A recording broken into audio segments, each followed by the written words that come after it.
We are live. Good evening, good morning, and good afternoon to our global family joining us from across the world. Today we come together not as individuals, not as nations, but as one. One power, one planet. On behalf of the International Internship University, it is my honor to welcome you to the World Earth Day Global Event 2026. Earth Day is not just a date on the calendar. It's not just a date that we used to celebrate as children. It is a reminder of responsibility, of connection, and of the role that each of one plays in shaping the future of our planet. Because the truth is simple. We do not inherit the earth. We shape it through our choices, our actions, and our voices. And today this space becomes exactly that, a place where voices come together with purpose. This is our goal today. This space becomes exactly what we have always wanted. Think of it as your global connection, your global communion. Before we begin our global dialogue, I would like to acknowledge a visionary whose work continues to bring platforms to life for all of us. A leader who has consistently believed that education must go beyond boundaries, beyond borders, and that access must become opportunity, and that global collaboration is not an option, it is essential. As the founder of IIU, Advocate Piyush Pandit has created a model that connects people across 195 countries, 6 continents, empowering learners, educators, and leaders to change, contribute, and grow together. His vision is simple. It's rooted in something very powerful. And when we connect knowledge with purpose, we create impact. It is through that vision that we are all here today. I am Dr. Virginia Rivera. I am the Global Affairs Events here at IIU. I am also the CEO of Mahila Udiami and the business partner at eVillage. These are all platforms that contribute and that are family.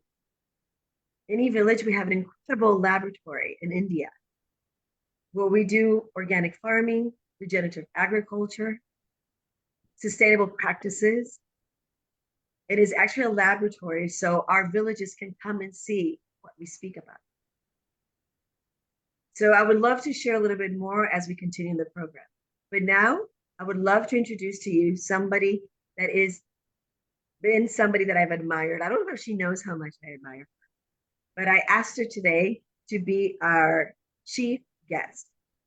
Bodil Valero is a voice that brings together policy, justice, and humanity in a way that reflects complexity and urgency of the world that we're living in right now.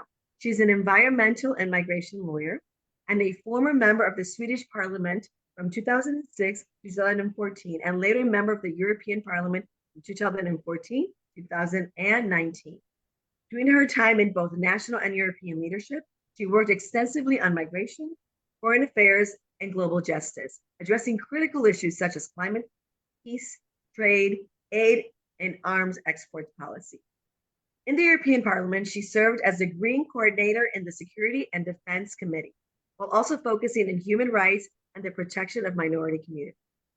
She is a co-founder of the African European Parliamentarians Initiative, AEPI, and an active leader within the Global Women's Network, G100, where this is where I met, where she serves as Global Chair for Security and Defense and held the presidency very, very amazingly in 2025. Today, she also serves as co-convener of the Global Greens, continuing to shape global dialogue at the intersection of sustainability, policy, and human dignity. Her work reminds us that protecting our planet is not only the environment, it is about people, justice, and the future we choose to build together. It is with great respect and appreciation that we welcome our chief guest, Bodil Valero. The virtual podium is all yours. Thank you very much, Virginia, for this very, very extensive presentation. I'm really honored to be here today, and I thank you for inviting me. I wanted to start telling you that I'm not only an environmental and migration lawyer, but Virginia already told you all that. But I've been since more than 30 years back engaged in the Green Party in Sweden. And as a legislator, I was in charge of more or less everything related to global justice, just as security and defense, as Virginia already told you, but in its broad sense. And with that, I mean that we need to defend ourselves against all kinds of real threats, as wars, consequences of climate change, pandemics, political oppression, and a lot more. Because defense is not only related to the military. And in this very moment, as you all are all aware, we live in a very unpredictable world. We don't know what will happen from one day to the other. The rules-based world order is questioned, and violations of international law are happening on a daily basis. The use of nuclear arms has never been as close as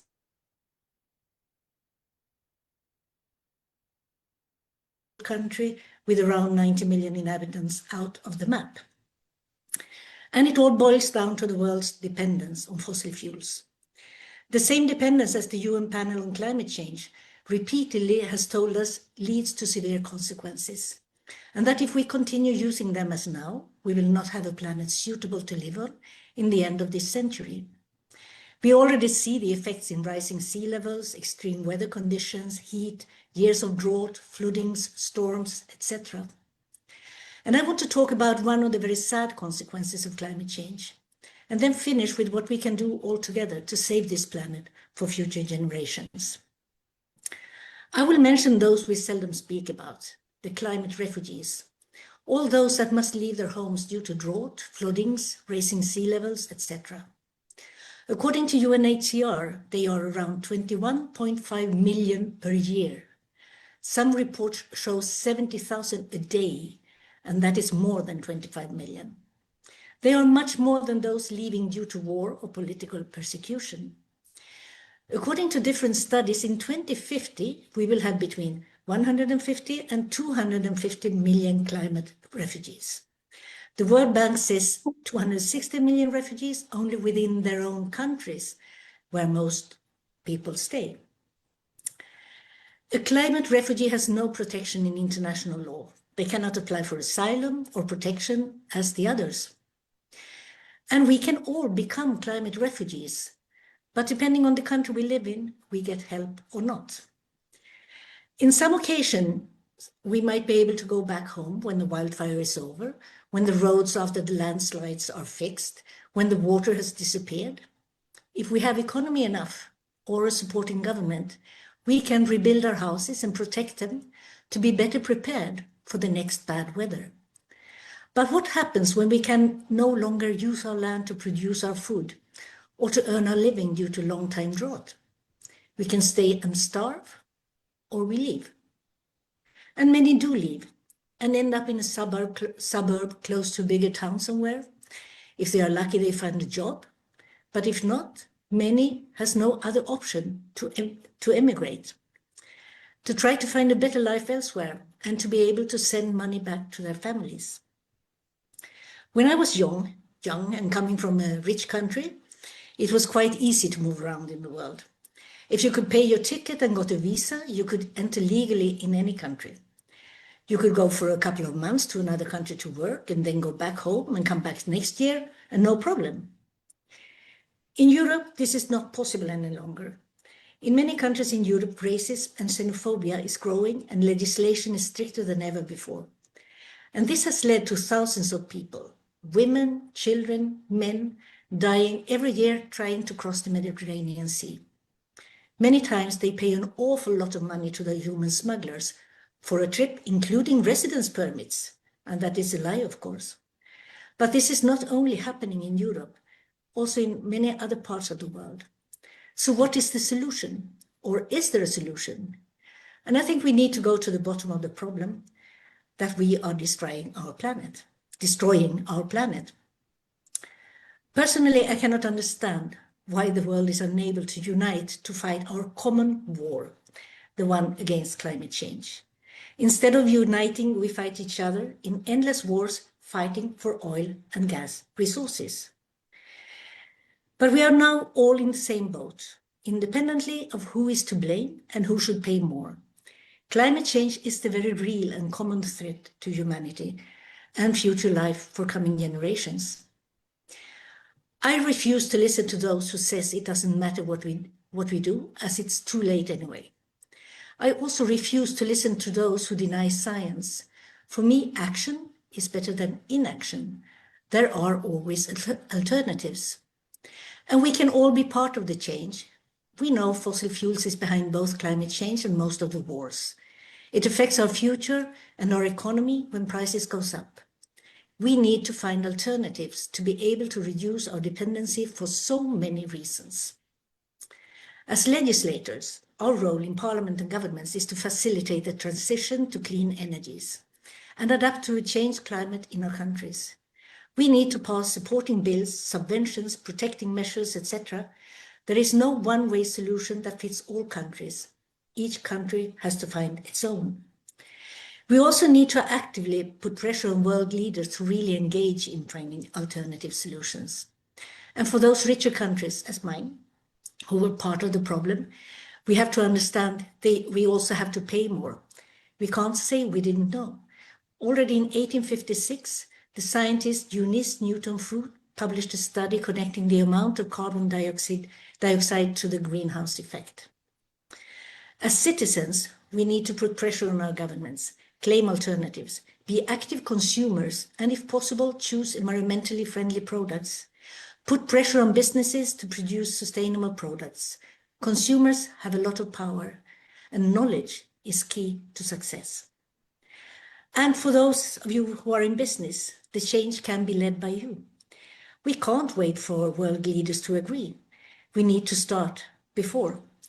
Investing in the future and sustainable products is a win-win-win-win situation for the planet, for your business, for the consumer, and for the country and the people in the country. And if you don't believe me, come to Sweden and check. We started that transition in the 70s, and it's very much business-led. And for our climate refugees, we need to create systems to support and facilitate primarily in the country of origin.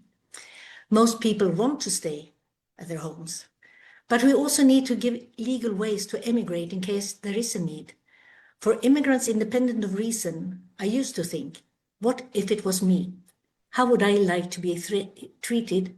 And I will do the same. Nothing is ever too late to change. Together we will fix this planet. For all of you and coming generations, I count on you. Thank you very much. Thank you so much, Bodil. And the truth is, it's not really that difficult to do our part, but we need to do our part. You said something really important. It's not about perfection, it's about action. Each one of us can actually contribute from where we stand. We don't have to have a position in parliament or be in legislature. We don't have to be a business owner. We all are responsible. But the truth is that we need to put pressure on government. And like you said, and those businesses also. As consumers, again, and I'm going to read this, we have so much power, but we don't use it. And you know, sometimes we think it's just about us, but this is just not about us. I come from a small island in the Caribbean, Puerto Rico. And in 2017, due to climate change, we experienced the first category 5 hurricane. I mean, since we are recording, it could have happened before. I have to tell that as I looked out my window, away from window, but I could see, I saw cisterns filled with water flying. That was the strength of the wind. Obviously, we were without power for 6 months. An island of 3 million, people may think it's so small, but to me, it's the only world that I knew. And a lot of our people had to leave. And today, we suffer those consequences because we're in an aging society. Our average age here is 52. In 20 years, what workforce could we have? Because our people had to leave, had to migrate. And thank goodness, at the time, Puerto Ricans could go to the US and mainland legally. Unfortunately now, even though we've been United States citizens for the longest time, we're questioned every day because of the color of our hair, the color of our skin. Don't use me, I'm just an anomaly. But I'm 100% Puerto Rican. But the truth is, we've always been from Puerto Rico. But today we're questioned every time. Are we legal? Should we be there? Do we have our documents in order? That never happened before. And I know that this sensation that we're feeling now is felt all over. So I want to thank you, Bodhi, for bringing this, because sustainability is just not about the environment. It's not just about the planet. It's how we're living and how we're guaranteeing that our future generations will have a place to live, but not only to live, but to succeed and to thrive. So thank you again, Bodil. I am so excited that you were here with us today. I know your mission, and I am with you every step of the way, and I try to do my part. And I just today want to say, everybody, we can all do our part. We can all, from where we stand and from where we sit. Thank you again, Bodil, for being here with us today. And thank you for inviting me. It has been really a pleasure. Thank you so much. So now we're going to start officially, and I want to invite our IIU members. I would love to start with our Vice Chancellor, Senior Professor General Charles Eboria, to give us a few words as our Vice Chancellor here in IIU. Welcome, Professor. Thank you very much, my dear sister, Dr. Virginia. May God go to expound you with knowledge, with divine favor for all the good work we have been doing. And all my listeners, I need to appreciate you all. Appreciate God for you. This day has been a very good day, a day that we all rejoice because of the topic before us, our power and our planet. The world is not waiting. The planet is calling us to take action. Why should we take action? Because the future is shaped by those who choose to step forward and speak with intention. We are called to deliberately practice combined mindful communication with purposeful action so as to build trust, reduce conflicts, and increase impacts. We are called to be conscious of our ways and aligning them with our values and goals rather than acting on autopilots in our present world. We are told before we speak, we should always pause and take a breath, that it allows us to select our response consciously rather than reacting emotionally. That before we speak, we should always ask ourselves what we want to achieve, our goal, our purpose behind the conversation. That we should always identify our goal before we speak. It will tailor our message to the listener's need. That we should always clear our mind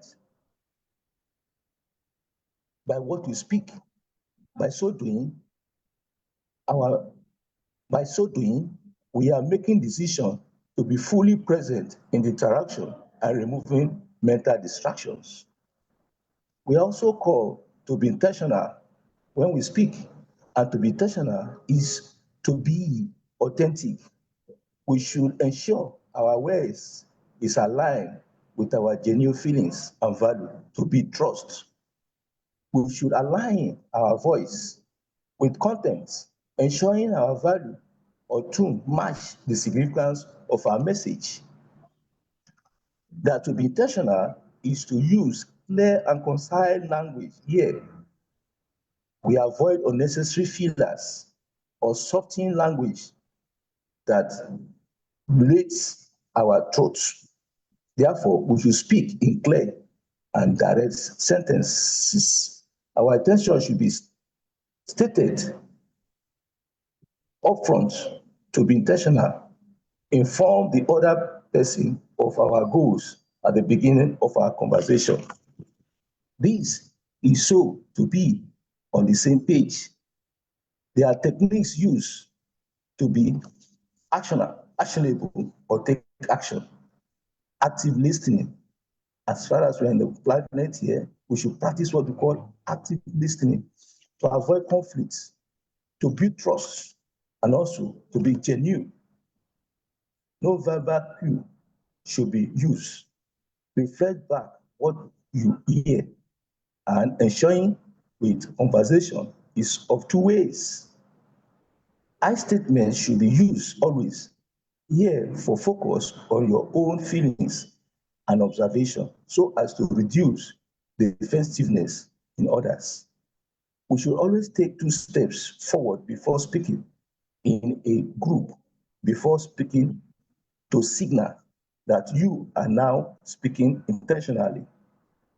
When taking action, let's focus on presenting our message respectfully rather than being attached to a specific result or forcing a certain outcome. Let's always choose ways that people can truly hear. What are the ways to connect with God through this nature, through the world? As far as we're in the world, we're on this planet, let us go on prayer walk. Let us do some devotional outdoors and ponder the wonder of it all. We can find that in the Word of God, Revelation chapter 4, verse 11, Proverbs chapter 12, verse 10, Ephesians chapter 1, 8 to 10. The world around us testifies to God's power and divinity. Forever, since the world was created, people have seen the earth and the sky through everything God made. We should be conscious of things. Our planet, our power, our power, our planet matters a lot. It reflects what we do matters.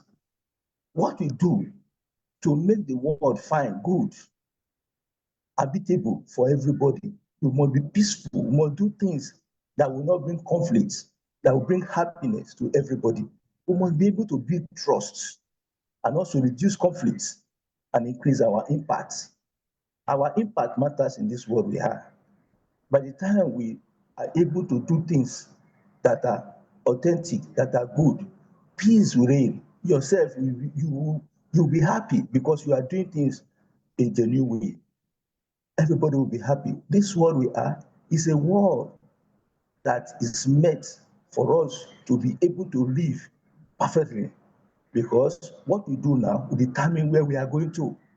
We are starting our journey in this world. That is why we must keep it safe. We must make it habitable for everybody. We must do things in fear of God, who has created us into this world, to know Him, to love Him, to serve Him, to be happy with Him, and thereafter, it is what we do in this world that determines where we are going to. Having heard this, and I thank God for this particular topic that has placed before us. Our action matters. In our action, let us be authentic. In our action, let us be useful. Let us impart the word. By the time we impart the world will be at peace. Thank you very much for listening. So that speakers are there. I pray that God will want to strengthen every one of us. At the end of the program, every one of us will be fulfilled and will be happy. Thank you very much, Dr. Virginia, for giving me this opportunity. I pray that God will want to bless all the listeners and bless every one of us. Thank you very much. Thank you so much, our dear Vice Chancellor, Professor Charles. And now I will continue with our IIU leadership, individuals who contribute to building platforms that connect and empower globally. And now I would love to call Dr. Srividhya Sukumar, who is also a team member of IIU. Good morning, good afternoon, good evening to one and all. Warm welcome for today's this session, but we are talking about our planet. First of all, happy Earth Day to all of you, respected dignitaries, today's keynote speakers, as well as participants. We welcome you all on this auspicious our conference. So today I just wanted to highlight on about our planet Earth. In India, we cannot consider planet to Earth because we consider Earth as our mother. And I'm really proud of our Indian culture because it's provide us that consciousness, that seriousness about the Earth is kind of we say a gratitude to the planet and how important it is for all of us So whenever we wake up early in the morning, so our day is start to pay gratitude to a Mother Earth. So we recite our shloka, which is in our Indian culture, that is Samudravasane Devi Parvatastana Mandale Vishnu Patni Namastubhyam Padasparsham Kshamaswam. The meaning of this shloka is we are, putting our feet on you. So before that, we just pay our gratitude to touch our feet to you, because this is a kind of a goddess we consider to Mother Earth. And today, definitely, this is a very auspicious day. We are celebrating here, definitely, with discussing many things, what we can do to preserve this for our future generations. So, many speakers today definitely are sharing wonderful thoughts and knowledge sharing. Everything is, I'm very excited for this wonderful sessions of today. And I wish you all very best to all of you. And thank you so much, Virginia ma'am. As usual, I pay my gratitude to all of you and founder, Virginia ma'am, everybody. Thank you so much. Thank you so much, Rudy, for always being here to support. You are an incredible pillar for IIU. Now I would like to introduce Maha Shade. Maha, are you available? She is our IIU ISDC president. Maha Shade? Yes. Hello. Yes, I'm here. Yes, Maha, please join. I know that you may have some difficulties. Maha is in a conflict zone, but she has decided to join us for support. So I know you're brief, but we're here with you. Yes. Hello, everyone. I hope everyone is doing well and safe. Sorry for not using my cam. Because as Virginia mentioned, I just have been in a conflict zone. I have a problem with the connection today. Actually, we have been we've been told that the Earth Day is a day for awareness, but in 2026, awareness is a luxury we can no longer offer. You don't need to be aware that a house is on fire to feel the heat. You need to be brave enough to grab a bucket. We're not here actually to celebrate the Earth Day today. We are here to apologize to it through our action. The theme of our conference is our power, our plant. But let us be honest, the plant actually doesn't need more of our power. It needs us to stop abusing the power we already have. We treat the environment like it's a department of the economy. We argue about the cost of saving the world. Let me be clear. The economy actually is a wholly owned sustainer of the environment. If the air is unbreathable, your stock are worthless. If the water actually is undrinkable, so your GDP is zero. If we are acting like passengers on a plane, arguing about the price of the in-flight meal while the engines actually are failing. True power is not extraction. It's not dominance. True power is the humility to realize that we are not the master of the earth. We are actually its guests. And right now, we are failing the vibe check of history. To the leaders listening today, stop giving us just targets for 2050. We don't care about what you will do when you are retired. You should tell us what you are changing, what you are doing in order to change. To the students, especially globally, you are the first generation to feel the sting of climate change and the last generation that can actually do something about it. That is not a burden, actually, it's a superpower. We don't need a handful of people doing sustainability perfectly. We need 1 billion people doing regeneration imperfectly every single day. When history actually books are written about 2026, are the generations that posted about the problem. I want them to say, we are the generation that solve it. Our power, our plan, our last chance to get it right. My name as Virginia mentioned, is Mahash Hadi from Lebanon. And I'm done waiting for a hero. I'm supposed to be the hero. You are actually the hero. Let us stop being spectators and start being a transcendent worth remembering.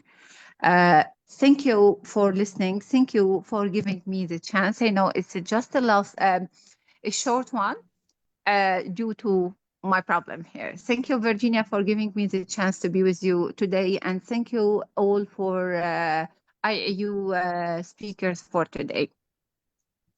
Thank you, Maha. And I just want us to take this moment and realize where we live today. Maha is in Lebanon and she is not okay. She had to leave her home because of somebody else's interest. It's not even saving our planet. I want you to feel in your own body and in your own heart how impactful it is that somebody from Lebanon cannot use their camera. She's an she's a tech expert. Because of silliness around the world, we're putting importance in things that are not important. And when we say our power, our planet, I don't know if the people that designed Earth Day were just thinking about the environment, but I don't think so. I think we're thinking that we all have to harness our power together as humans, because we do need a world that's sustainable. If the crazy people in power decide tomorrow that this is the end of us, they can. It's up to us to take action.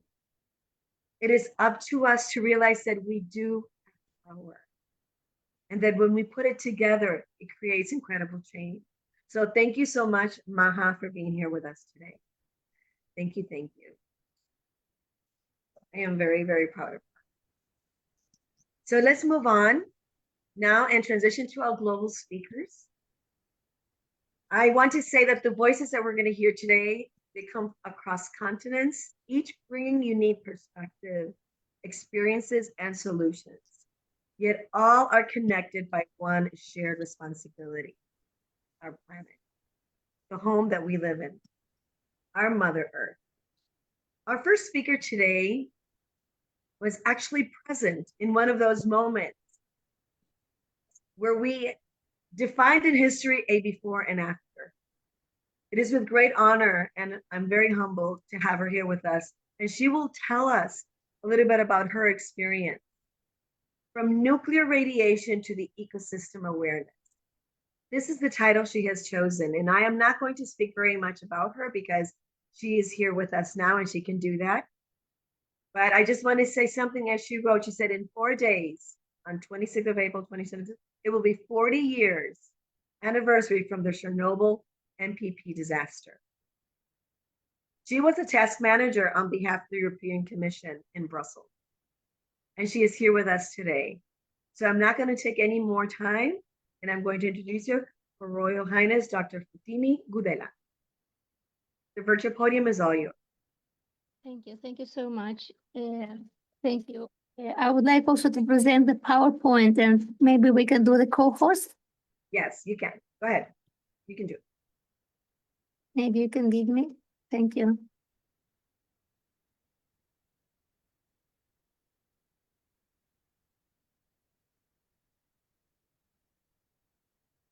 You're trying and it's not happening. Let me see if I can make you co-host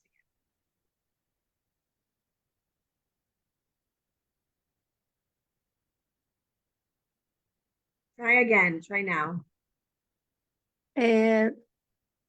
Spotlight, edit profile. Go to the green. I mean, I don't know if you know, but yeah, if you use Zoom a lot, it's the green arrow that says share.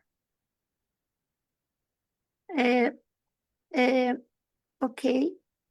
If you can see now. Yeah, we can see it. It's downloading now. Oh, that's good. Very good. Uploading. Okay. Oh, excellent, excellent, excellent. Yes, yes. Okay, so many things here around. Yes. Before, so yes, exactly. You said correctly that the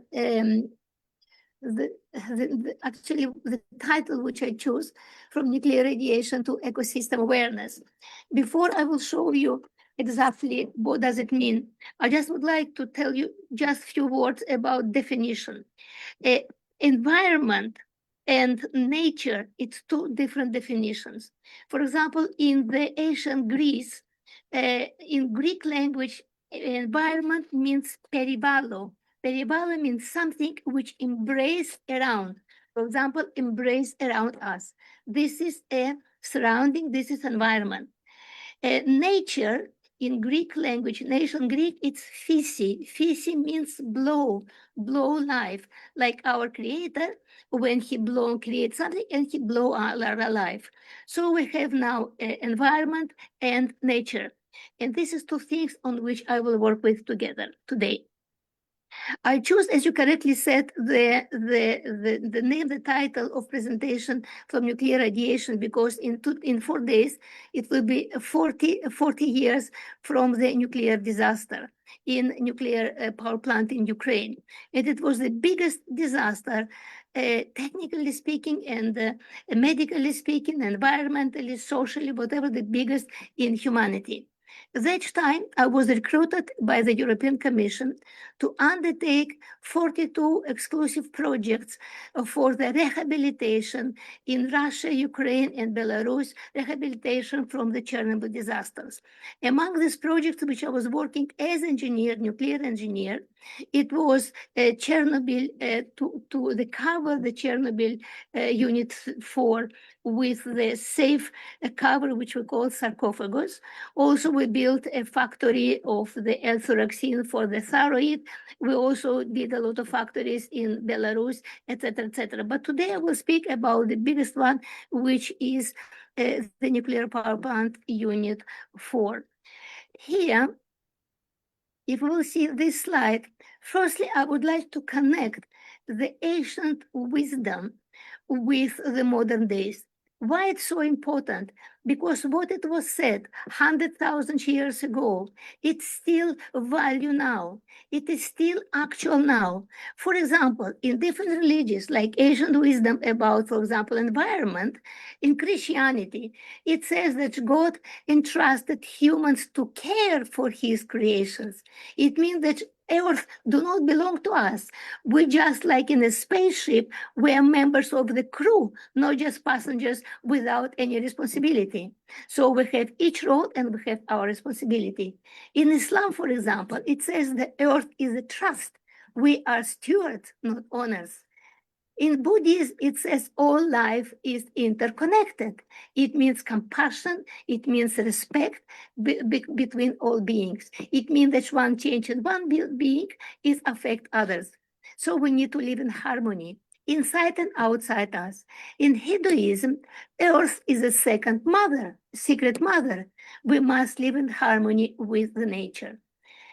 Coming now about nature, we thought before, now we speak about environment. Now we speak about nature. Nature is sacred. What does it mean? All elements are connected and interdependent.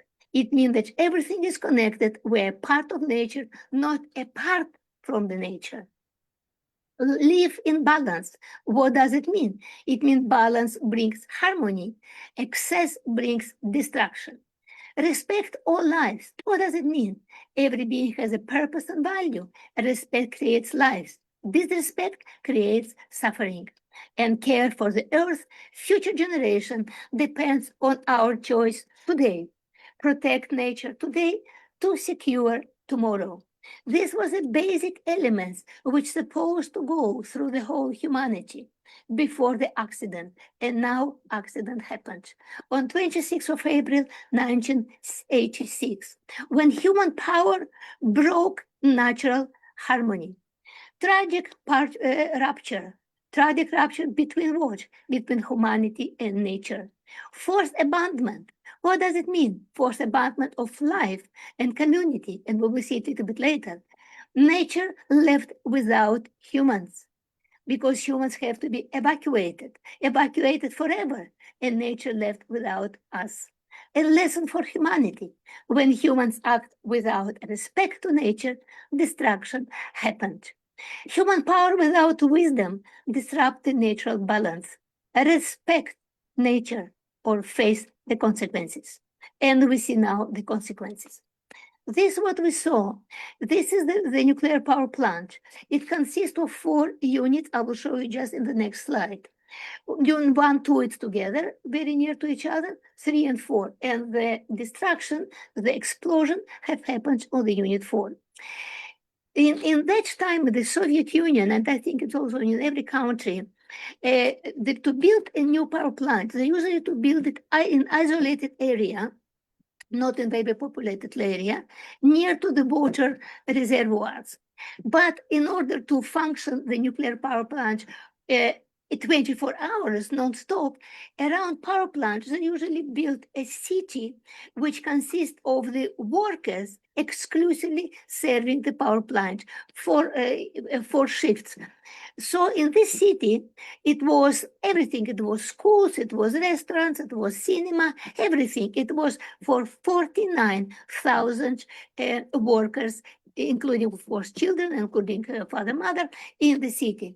So when explosion happened, they had to evacuate 49,000 people within maximum 3 days. And after 7 years of the explosion, when I undertake the projects of Chernobyl, I visited this city personally. It was one of the most sadness things which I saw in my life. Empty city, dead city, with no windows, with some little toys here and there, with no people for many years. It was like cemetery of the buildings. Here, a unique global effort from all 12 countries, which was consisting the European Union, and I was task manager in charge with that. Here I would like just to show you for kind of understanding. This is Ukraine, this is Belarus, and this is Russia. Chernobyl is exactly where there is this blue balloon. It means very near to the border with Belarus. So when explosion happened, 30 kilometers around this area have been polluted with a pollution level much more than it could be survivable. 30 kilometers around means 2,800 square kilometers. That day when it was explosion, the wind was have direction north. It was northwest. That's why the most populated republic or country after the Chernobyl explosion, it was Belarus. 95% of the all square of the square meters or square kilometers of the country had been polluted. So now, just would like to remember you the expression 30 kilometer of exclusive zone, a restricted zone. It means there will be no life there. All people have to leave immediately. And this was a problem. The problem was because within 3 days, you cannot move 49,000. As they used to say, no big animals, no cow, no goat, no big dogs, nothing, just leave it behind. Because it was not many vehicles immediately just to move all of this. It was soldiers, it was army, which held tanks, whatever. But still, they left behind a lot of lives like domestic animals. And it was behind on this area of 2,800 kilometers, completely dead area with the pollution. You cannot imagine that the scale of that. The explosion of Chernobyl was equal to 400 bombs of Hiroshima. 400 bombs of Hiroshima in one go, in one place. So all this area was deadly polluted. Now, here, just you see nuclear power plants schedule. 1, 2, this is 2 units, and 3, 4, another unit. That unit 4 have been exploded. So the very first task of the effort, unique effort, it should be done within time detailed minimum to build the shelter, the cover, which they did. This is the cover, which you see on the unit 4. They did in 206 days, from May until November 1996, with 90,000 workers, including soldiers, including from all other republics. If we will do cross section of that unit, this cross-section unit, This is the core, the main core with 180,000 tons of the nuclear fuel, and these other helping units. Here, me, when I was visiting first time Chernobyl NPP and all this project, behind my door is the door which separate me from the core. I was the first European scientist who was allowed to enter the building, and also I was the first one who was the nearest to the core, which had been already melted and polluted, radiated. My task was to find a way to do all these recruitments and international competitions and whatever, to build on top of the already existing one, which they did it only for 10 years, this existing one, which they did in few months, it was only supposed to be for 10 years protected. But after that, it should be protected safely for another at least 100 years. And this was one of my tasks. But the problem was to build it. This is, we see already the sarcophagus already built. The problem was that it could be not possible, not for people, not for the technologies to stay more than a few minutes because it was too radiated.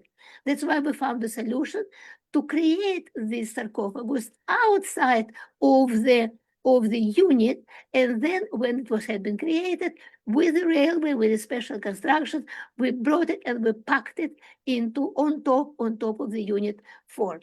So this is named now sarcophagus. The first one was named Ukriti, which means cover. The sarcophagus have been built actually in 9 years, starting from the paperwork, which I started for the first 5 years. And it was actually from 2010 until 2016, it was already engineering construction work. And it had been built by 10,000 workers and designed for 1 year and more safety. It was our task to protect people and environment. Later, after that, it was the biggest surprise which we had as a scientist in all kinds of ways dealing with the nature, because today we talk about nature and environment. What was the biggest surprise and what was the biggest lessons? The biggest lessons was that this all nature and all forests which have been left behind with no human being, no water, no whatever care, they thought that it will not survive. They thought that animals cannot survive without care, without water, because whatever they eat, it was polluted. They eat plants, it was polluted. They drink water, it was polluted. New plants growing from the polluted soil, it was polluted. So technically speaking, nobody would expect them survive. And yet, and this was the biggest lesson and surprise, not only survive, but also they were reproducing. And another surprise was there started to appear animals which they were never there when the human being was there. For example, it was a boar, it was deers, it was wolf, it was all these animals, fantastic animals, which now they are free and survive.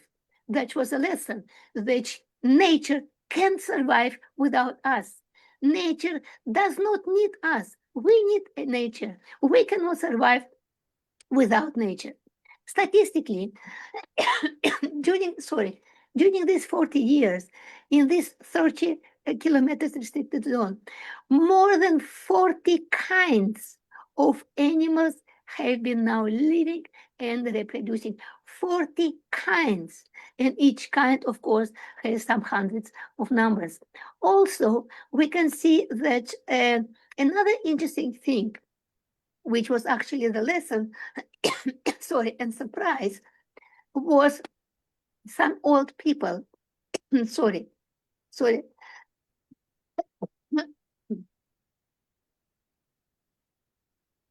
some old people, they immediately returned back after the explosion.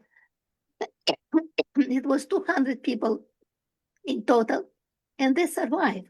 They survived for 30 years. So this reality shows that the level of the survival threshold of nature is much higher than we think. Nature is much stronger than any radiation. After that, we can see also the birds, which were living and producing in the dead, supposed to be dead trees. Still, through in the 30-kilometer exclusion zone with these 40 years, we see that over 200 kinds of birds are survived and living. Out of the 178 kinds, they're doing nests, they're producing, and out of that, 32 rare, very rare, very kind of birds have been discovered. So what we saw now, we see that the life force, of course, is stronger, but what we see that without human being, even under such a tremendous polluted area, nature is survived. This was the biggest lesson. Now, the greatest lessons after the greatest disaster. Nature, as we said, was stronger than the radiation. Nature does not need the human being to survive. What nature needs from us? Respect, understanding, compassion, and care. And to ensure its sustainability in future, we must return back to the law of nature. If we want to go forward, we must return back to the law of nature. Understanding of ecosystem law, help, prevent harm, and manage environmental risk. Just support, do not interfere. Awareness, respect, responsible behavior, from daily habits to global action. What does it mean? It means that if we want to be responsible, our children, our grandchildren, we need to be responsible towards nature, towards our own environment, starting from the home, from our neighborhood, from the beginning, from the childhood. Daily habits. Only daily habits can help to change. Respect and care for nature is respect and care for life. It means it's respect and care for ourselves. Human well-being depends on both. It depends on responsible behavior, from local actions to global impact and transformation. Transformational behavior, as we said, it's based primarily on transformation on daily habits. It means that the real change happens when everyone takes responsibility. Together, we can protect nature and secure a better future for generations of coming. And then what? Now we know what we can do, but who must to do what? To change behavior and stop vandalizing nature. Government and policymakers, education systems and institutions, communities, local organizations, families, each individual, business industry, religion, they all have to take their part. For example, government and policymakers create and enforce strong environmental law and standards, invest in clean energy, safety resource restoration, plan for long-term sustainability, ensure transparency, accountability, and public participation. And what about education system? What about institutions? Teach the law of nature, of ecosystem, of sustainability, build awareness, critical thinking, and value from early age. Promote research, innovations, encourage responsibilities, citizenship. And what about communities and local organizations, including also the religion, all these aspects? Protect local ecosystems, protect. Also this biodiversity, it means that it can be diverted and given spaces. Organize cleanups, planting tree, etc., etc. Support sustainable practice and local activities. And also what? Be the voice of nature in decision making. Be the voice for those who cannot voice nature. Trees, they cannot speak. Be their voice. Families. What about families? Shape value, attitude, and respect for nature at home. It started at home. Mothers have a great responsibility in that. I personally believe, of course, and mother and father as well. Practice eco-friendly habits in daily life.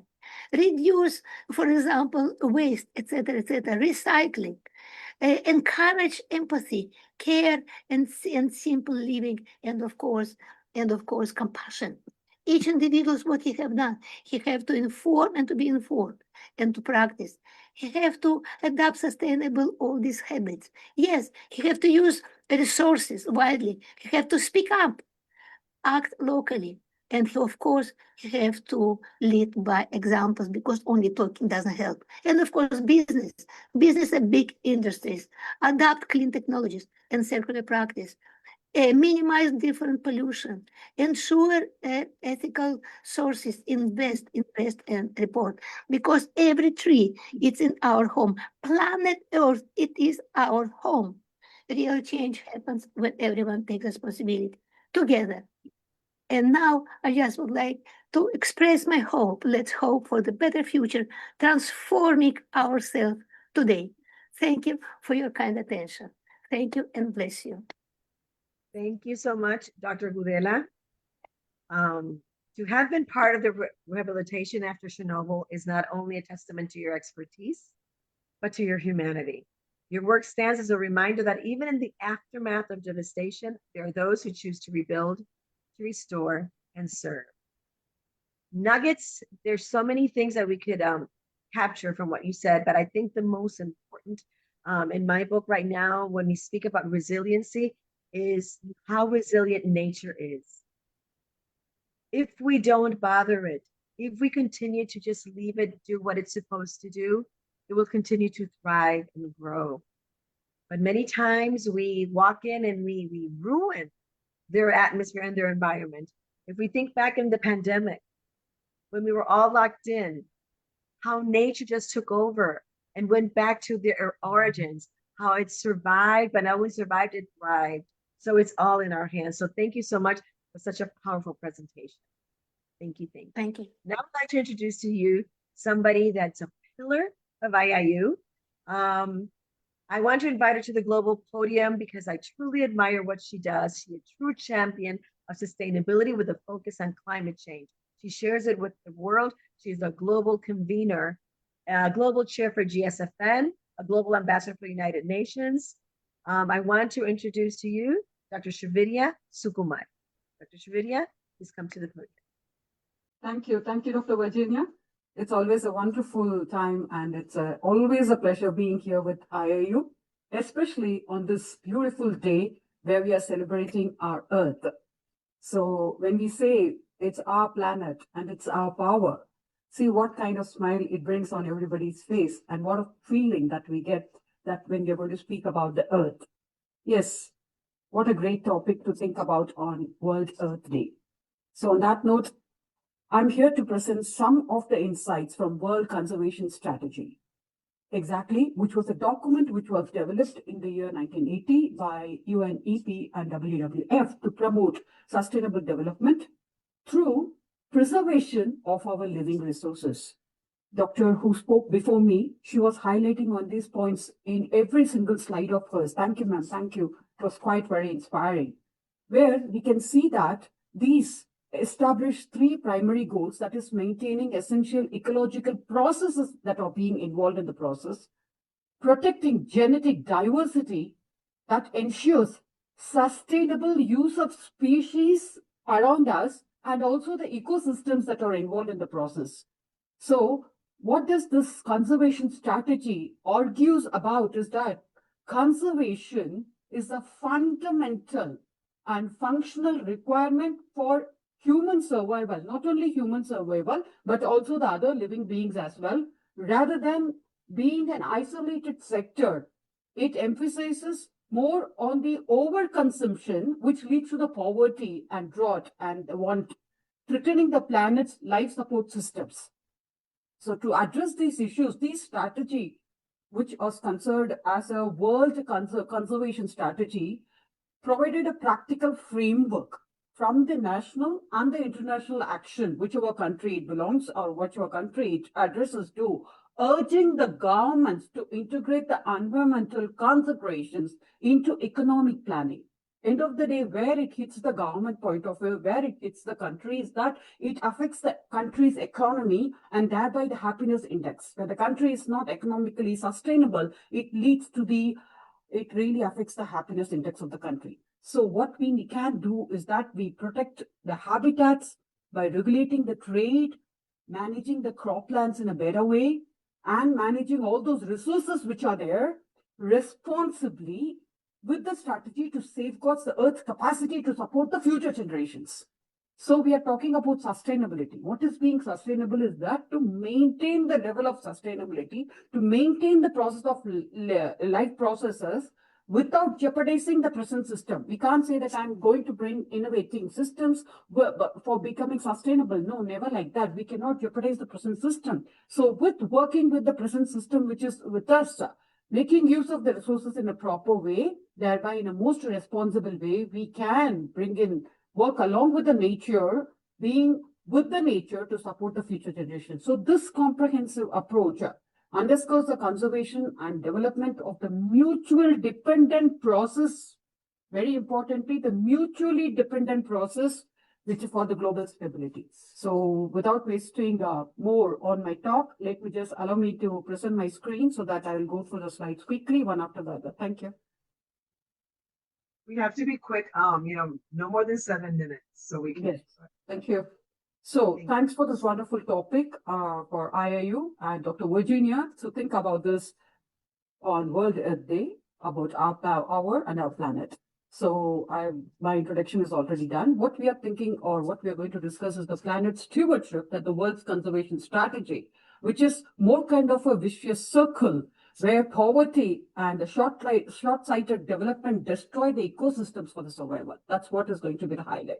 And this world conservation strategy integrates the conservation, the development for the greatest sustainable benefit to present and the future generation, where it highlights on the poverty, short-sighted development of the ecosystem, which is the current state, but with the three main objectives of conservation, of maintaining essential ecological processes which are being involved, preserving the genetic diversity, ensuring the sustainable utilization, thereby narrowing down, funneling down into the strategic integration and action that has to be adopted as soil conservation, cross-sector responsibility, and protecting the global commons. So the World Conservation Strategy, that is a living resource conservation for sustainable development, which is talking about the development, dismantling the false dichotomy of conservation versus development. Development is modifying the biosphere and applying the human financial resources which are available to satisfy the human needs first and then improve the quality of life. Thereby, with the conservation, managing the human resources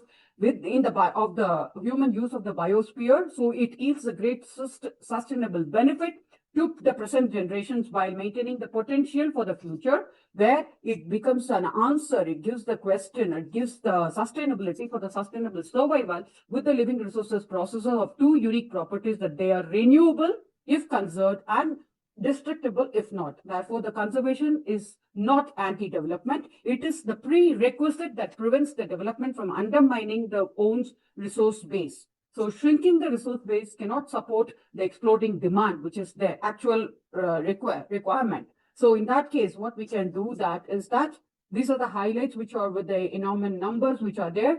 So if we are talking about the problems of land collapse and deforestation with the population, the consumption, how to manage that, which leads to the poverty, forces destruction of the life support systems with the numbers which are being there. With the desperate resource extraction, with ecological capital which are being there, with the environmental degradation, the three non-negotiable objectives which are being there. With the pillar one is that maintaining the essential and ecological processes and the life support systems, that these systems with the soil regeneration, nutrition recycling, and the water cleansing on which human survival is absolutely depends on pillar 2, which is more connected with pillar 2, to preserve genetic diversity with the range of genetic material found in the organisms, which we are calling humanity, or with anything that can be done with the insurance policy, vital for breeding programs, medical innovation, and industrial security. Thereby, even we can develop policies for preserving the water species which are being there. So these kind of innovative measures which can come into being to ensure sustainable utilization of the species and the ecosystems with the land insurance also could be done, so that all these resources which are being available, whether on land or the water, can be utilized in a proper way, so that we regenerate with the life support systems with the continuous chain of consequences. That is what is the thing that we are looking at. When you ensure the land resources which are being there, so that we can ensure that whatever happens to the land can be used and can be worked on with the proper conservation which is being there, so that it does not affect the country's economy, being whatever calamities that we are going to face through. Or when we do that with the water, exactly with the water conservation, all these measures should be ensured so that the country's economy is being stable, and also whatever problem that we are going to face through will be handled in a much more easier way. And also with the preservation of the natural resources, with the being very proactive and pragmatic, we can arrive at solutions like building in coastal bunds and bunk for the river bunds, etc., so that all these resources are being done with the help of the government, but in a more safer way, that it doesn't become a burden, but also it just can be done for.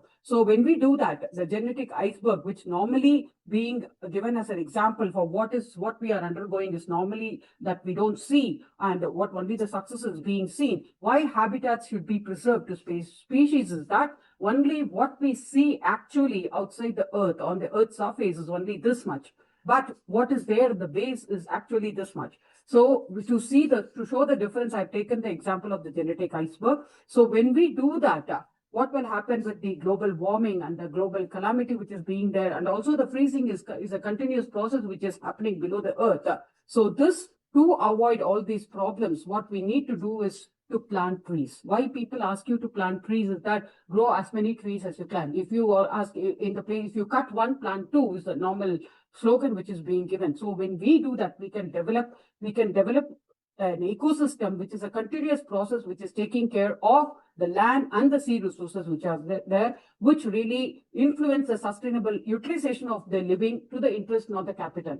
I'm going a little fast because of the time limit. So when we see that with the exploitation of the fishing, logging, and the grazing, and the incidental happenings which are being there, that's actual reality which is going on with over-exploitation, with the incidental waste which is going on, which is affecting the ecosystem generation, regeneration capacity. The requirement is that the management objectives must be conservative while exploiting the ecosystems, catch levels, and although the harvest levels without any form of error or ignorance or uncertainty, ensuring the extraction never leads to the exit of the ecosystem inherent or the rate of regeneration. So how do we do that? As ma'am was mentioning about biodiversity, to develop prime croplands, to develop watersheds in the forest, to develop coastal wetlands and the shallow lands. When we do that, what are the things that we can handle is that to reserve the prime land strictly for the crops with the mandate of the organic nutrient recycling and implemented with the integrated pest control, with the absolute protection of the steep slopes and the river resources, mandate reforestation, matching extraction rates, with elevating the fishery maintenance. The prime management of the goals of these zones are strictly controlled by the crop state. So when we do that, the structural obstacles defeating the conservation efforts, one is that isolation, which can happen, or inflexible development which can happen, or capacity deficits which can happen, or lack of public support which can happen. So to handle these things, what is required is the required paradigm shift in the national policy making. End of the day, where it can finally come up is to the governance. Only governance can handle all these things, and the policies should be revamped and should be looked into, where we can always come up with new policies in the form of how this can be done. As we are educationists, we are talking about this today. We can generate a paper, and the paper can be submitted to exactly wherever it can be submitted at your government sector level. So when these papers are being analyzed, validated, then people will get to know, understand exactly what is the thing and what is the scientific reason behind it, and they will be able to take up the process with the proofs that are being involved in it. So when we do that, from the old narrow sectoral approach, it will become anticipatory cross-sectoral policy. That is, we are becoming very proactive and pragmatic in our approach so that we will be able to do it. Saying that conservation is not an isolated department competing on funds, but conservation is mandatory for cross-sectoral policy governing of all development activities. Environmental impacts are assessed purely as an afterthought to finalized engineering projects. Ecological factors are integrated with the initial and policy formulation stage to prevent expensive mistakes. Resource agencies prioritize short-term production over long-term maintenance, whereas in this anticipatory processes, that resource agencies can operate as a mandate for stewardship, balancing yields with ecosystem and the preservation. Finally, national accounting relies solely on GDP, ignoring the depletion of the natural capital, whereas when we take the anticipatory cross-sectoral policy, being proactive and pragmatic, national accounting incorporates non-monetary ecological indicators with the topsoil retention and sustainability yields.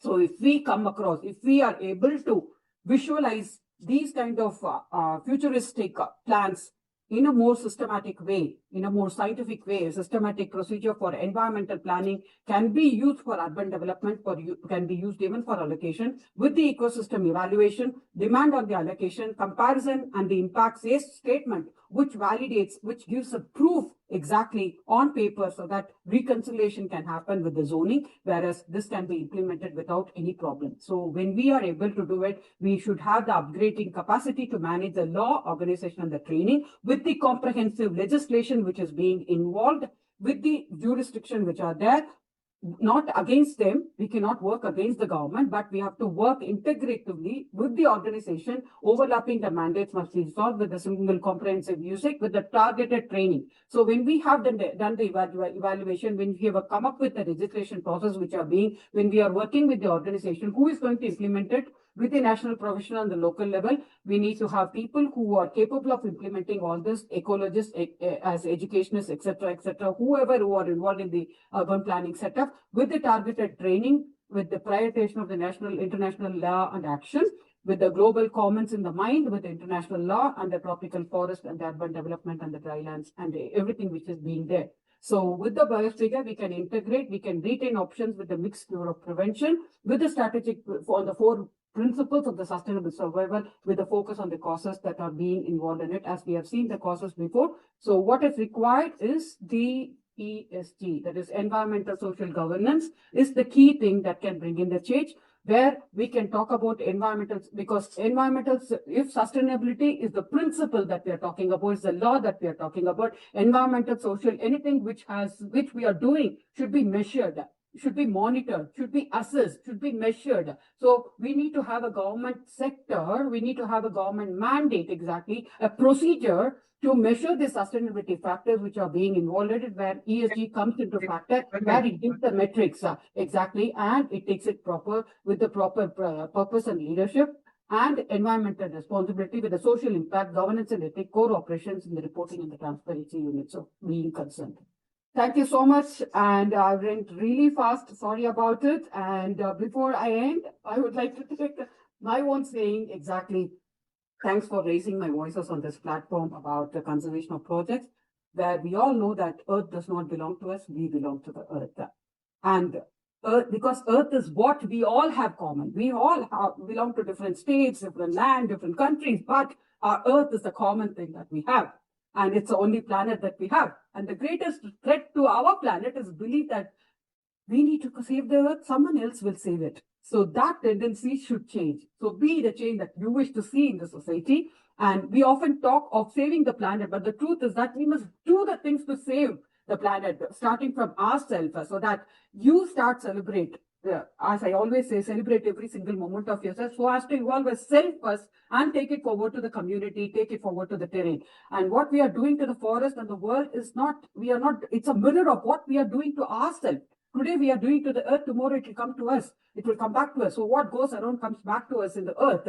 So the nature is the place just not to visit. It's our home, our earth and our earth with one mission, just save it. And the planet will change when daily habits change. And the environment is no one's property to destroy, but it is everyone's responsibility to protect. Because again, I repeat, Earth is what we all have in common. And there are no passengers in the stewardship, because we are all crew members. We all have responsibility towards it. And saving the Earth starts when excuses diminishes. So if I can do that, why can't we do that? If somebody else has done it, we also can do it. So in that note, more importantly, it should bring in us. We should be the person who should take forward the stage as a trailblazer, a trendsetter, etc. It fosters behavioral change. Reminding individuals will follow with small actions. Any small action, it's like a small drop, pearl drops in the ocean. Any small action can collectively lead to a significant impact. definitely it will come and we can save our earth for the future generations to come. Thank you. Thank you, Dr. Virginia. On that note, please allow me to extend my sincere thanks to my beautiful lady there always, Dr. Virginia. And I don't know, we have a very beautiful rapport, and her beautiful smile is one thing which I really don't want to miss. So every time I make a point, when it is an invite from Dr. Virginia, I always say yes. Thank you so much. Thanks you. And Dr. Shruti also, who is representing IIU. And definitely Dr. Piyush Pandit, who is a visionary, without whom this would not have been possible. So thanks for the great opportunity of celebrating World Earth Day along this platform with all the eminent personalities. Thank you so much. Thank you, Dr. Virginia. Dr. Srividhya, you always inspire me. You always bring so much information. Your insights are so powerful. And there's so much that you brought to us, but I just want to mention two things very quickly. Number one, let's not forget the genetic iceberg, right? Why habitats must be preserved to save life. We've seen this, and like I said before, during the pandemic, we were not doing anything. We were all locked down and everything came out in its beautiful color and shape. So let's continue to protect these. And also, something very important, salary structure should be reevaluated to incentivize personnel to work in the field. So many people prefer to do jobs that are a lot easier than actually working out there. And if we really want this to continue, and we want to continue with education, and we want scientists to go out there and do their thing, we need to make sure that we're paying them what they need in order to make this viable. So these were very important things. There was so much that you said, but I think that this is something we may not hear again. So thank you. Thank you for sharing that with us today. Now I would love to introduce to you somebody that comes to us all the way from Australia. It is quite late there right now, and she has been waiting patiently. So she is the mother of two boys, and she is the leading youth expert. And why is this important? Because she's so in touch with not the future, the present right now. Please welcome Sasha Kaluri. Sasha Kaluri, the virtual podium is all yours. Oh, thank you so much once again for having me. And again, apology because it's the middle of the night here. So thank you for getting me in early. I just wanted to have a discussion with you all and let you know about a project that I'm running with a group of young people currently. And that's all about looking after the planet. And one of the things that I've noticed with working with young people is it's all about giving them the freedom to be able to come up with ways that they can actually take care of the planet themselves. So once you give them that freedom and you give them the ideas, then from there, what we're able to do is allow them to be creative in how they come up with ways, because it can't be about my ideas and what I want them to do, because they are the people that are running the planet from now on, and they'll be taking care of it. So we really need to go with what it is that their beliefs are. So I have a group of young people. There's 100 young people in this group that I work with on a weekly basis, and taking care of our planet is one of the aspects that we're looking at. And so initially when I came to these young people, I said to them, okay, what is it that we wanted to do? And then what happened is amongst these young people, they all decided that they were all passionate in different areas. And so I thought to myself, rather than actually having to come up with one way that we looked after the planet, we set up groups in how we felt that we wanted to look after the planet. And each group was just as valuable in what it is that they wanted to do. And so these are the things that the important things. The first thing was sustainability with clothing. So rather than having young people, they're much more aware of making sure that we're able to wear the same clothes more than just once, not buying things that are cheap from stores, like getting those $5 t-shirts that are cheap because you can wear them a couple of times and then they're out. It's making sure that we buy sustainable clothing with sustainable materials and making sure that we can use them more. And when we are not wanting to wear them any longer, giving them up to what we actually did was we would bring clothes that we weren't wearing, and our parents would bring the clothes good sustainable clothes that you wanted to donate. And then what we were doing is we were swapping clothes. So what I didn't want to wear anymore, and it wasn't about money, it was I would bring in an item of clothing going, I don't wear this anymore, bring it. And what we did was we made a fashion parade where we were showing it off, and then people would go, I want that, I want this. And before we know it, we were sharing those clothes. So that's sustainability. The other thing was that we were working with an organisation, and it's called Fitted for Work. And that is an organisation where we got the mums of these young people that I'm working with, and we got mums to donate any clothes that they would wear for work. And again, we created a fashion parade. We worked with this organisation called Fitted for Work, and that's an organisation that works with women that have been out of the workforce for a very long time and helps them get resumes, put them together, helps them apply jobs. And then what you do is you walk into their factory, into their warehouse, and you pick clothing to wear to interviews, and they will set you up for clothing if you once you get that job, so that you've got a great wardrobe of things to wear. Because often, you know, how are people supposed to get those jobs when they don't have those clothing? So what we did was the young people, we ran a group of mums. We actually got a group, we did a whole video for young people, for the mums, and then all the mums brought that in, and we were able to present those to Fitted for Work, so that women actually got an opportunity to get back into the workforce.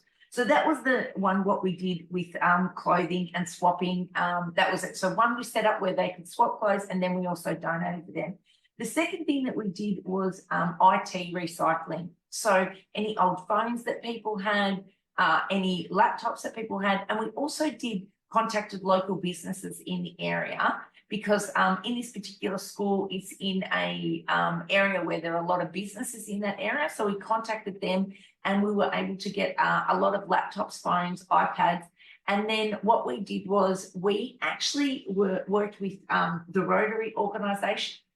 And from there, we also we were able to get those recycling items, and we were able to put them in a container, and they were sent off to Ghana and sent off there to some orphanages, some hospitals.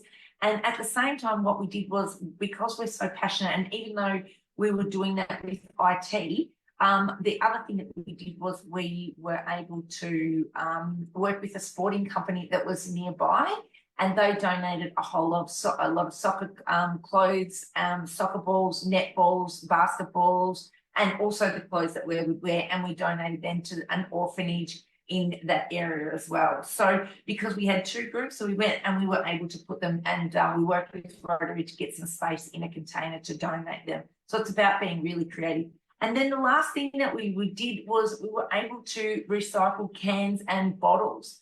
So when I say we had bags and garbage bags of all of these items that we were able to recycle, and then what happened was we used that, we sold those cans, and the money that we used to then put together the fashion parade. So we used that money for the fashion parade to put together the fashion parade that we did with the clothes. So if you look at all of that, that was just by utilising what we had, the skills that we did. We were, you know, drinking the cans that we were going to be throwing out, recycled them. We did the clothes, and we also did the IT. And just if you think about that, that's actually all being driven by young people. And I just wanted to tell you those stories because that was something that we spent a fair bit of time around working with young people, and we did that over the course of a year. And so it wasn't a small project, it was a really big project, but it was something that the young people ran all the time, and it was something that we're being really, really proud of. So thank you, Virginia, for letting me share that story. Thank you so much. I love it. You know, this is exactly what we're talking about. We can all contribute from where we're at, you know, no matter our age, especially at this age. And I would say even little kids absorb, but those that are a little bit older, tweens and teens, really take it in, and they want to live up to it. And I see it with my own kids. And they tell me every day, Mom, don't use AI so much. Mom, don't use plastic. Mom, make sure you use the correct thing for the filter. I mean, like, they're always reminding me of things that I'm doing well, but I'm not doing, I guess, well enough, you know, or good enough. But they remind us. And you just told us so many things that we can actually do with our groups, with our people. They're simple. They don't cost anything, because somebody else's disposable waste is somebody else's treasure. You know, what you thought that you didn't like anymore, somebody's like so wowed about it. So this is just circular economy. This is recycling, reducing, reusing, upcycling. I mean, everything. And the fact that you were able to get things from where you're at to Ghana, I mean, it traveled, it's overseas, but it's impacting other people. And we don't have to create that. That's something that we can reuse. So thank you again, Sasha, for bringing all those amazing ideas that were not ideas, they were actually put into action. So thank you. Thank you again for being here. Thank you for waiting. I know it's time to go to bed very soon. Thank you so much.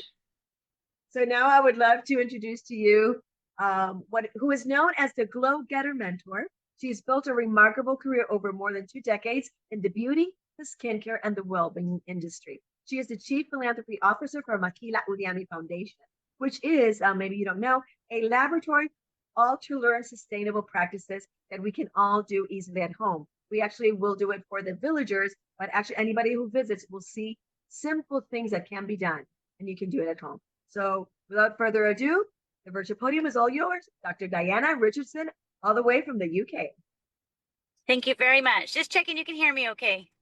We hear perfectly, and we see Fabulous. you beautifully. Thank you very much. I'm so honored to be here with you all today discussing one planet, one voice, one future. And it's a future of our planet that will not only be shaped by silence, it'll be shaped by those who are willing to speak and lead and act.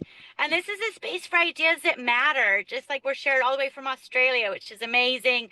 Things that we're doing with Makila Udiami in India, and for those conversations that challenge, for voices that carry purpose across borders.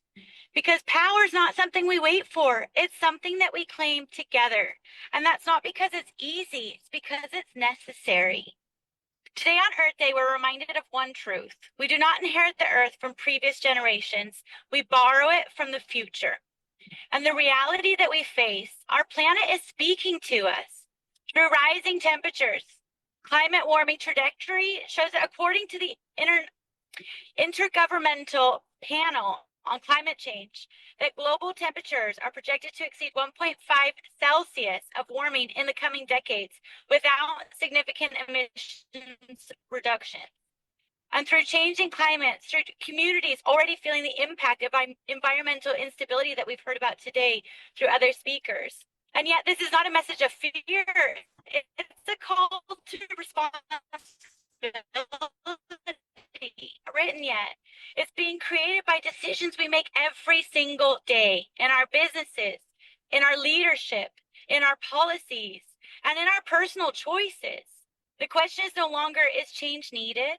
The question is, who is willing to lead it? And leadership in action. True leadership today is not just about grow, but they sustain the economic impact of climate action. The World Economic Forum estimates that climate action could generate over $10 trillion in economic opportunities and create millions of jobs by 2030. We talk about artificial intelligence. We talk about all sorts of other aspects. But the fact that we can create more jobs and millions of them in the next couple of years, leaders who understand that profit and purpose are not opposing forces. They're powerful partners. Because there's a risk to business from environmental issues. Research from the CDP, which is the Carbon Disclosure Project, found that companies face over $1 trillion in potential financial risks due to climate change. Much of it within the next few years. And the environmental impact currently suggests that we all need to promote sustainable solutions with accountability across all sectors. Because when we align innovation with responsibility, we create solutions that last. And when we bring together voices from across the world, as we're doing here today with the International Internship University's global event, we move from isolated action to collective impact. And this is not optional, it's strategic. There's a waste and consumption crisis. The World Bank reports that global waste is expected to increase by 70% in 2050 if current consumption patterns continue. This to highlight the urgency of behavioral and systematic change. The power of collective climate action. According to United Nations Environment's program, lifestyle and behavioral changes could reduce global emissions by 40 to 70% by 2050. This supports our message we're discussing today, that collective action truly matters. The power of collective voice. the voice that can start a conversation. But collective voices create a movement. This is why spaces like this matter, because when leaders come together across industries, across countries, across cultures, we create something far greater than ideas. We create momentum, and momentum is what drives change forward. It's a shared responsibility. Each of us in this room carries influence, whether in business, policy, education, or community. We all have a role to play. And the truth is that we don't need perfection. We need progress. Small, consistent, intentional actions that together create a global impact. Because protecting our planet is not the responsibility of a few. It is the responsibility of all of us. So today, let us not leave this conversation inspired. Let us leave it committed. Committed to speaking up. Committed to leading differently. Committed to acting with purpose. Because the future of our planet will not be shaped by silence. It will be shaped by leaders like you. Leaders who choose to act. Leaders who choose to collaborate. Leaders who choose to care. One planet, one voice, one future. Thank you so much, Dr. Virginia and the International Internship University for the opportunity to be here with you all today. It's been amazing. Thank you so much, Dr. Diana Richardson. She's always so positive and brings such good information, such easy, succinct figures that we can understand. And today we can see how we impact. Sometimes we think, what just me alone can do? Actually, you can do so much. You can do so much. Wherever you're standing, you can bloom wherever you're at. And actually, what you are doing impacts every single one of us. So thank you again for reminding us. These are really, really good talks. And I many times people say, you're doing another conference. Every time that we listen to a fellow speaker, we learn something. Every time that we take the moment, 20, 30, 40, 1 hour, 2 hours to listen, we learn something and it helps us grow. So thank you so much, Dr. Diana, for being with us here today. Thank you, thank you. I want to invite now to the virtual podium somebody that's new to our group, was introduced to us by Dr. Gudela, and this is Mr. Vincenzo Corina from Italy. Mr. Vincenzo, the virtual podium is all yours. Welcome, welcome. Thank you very much.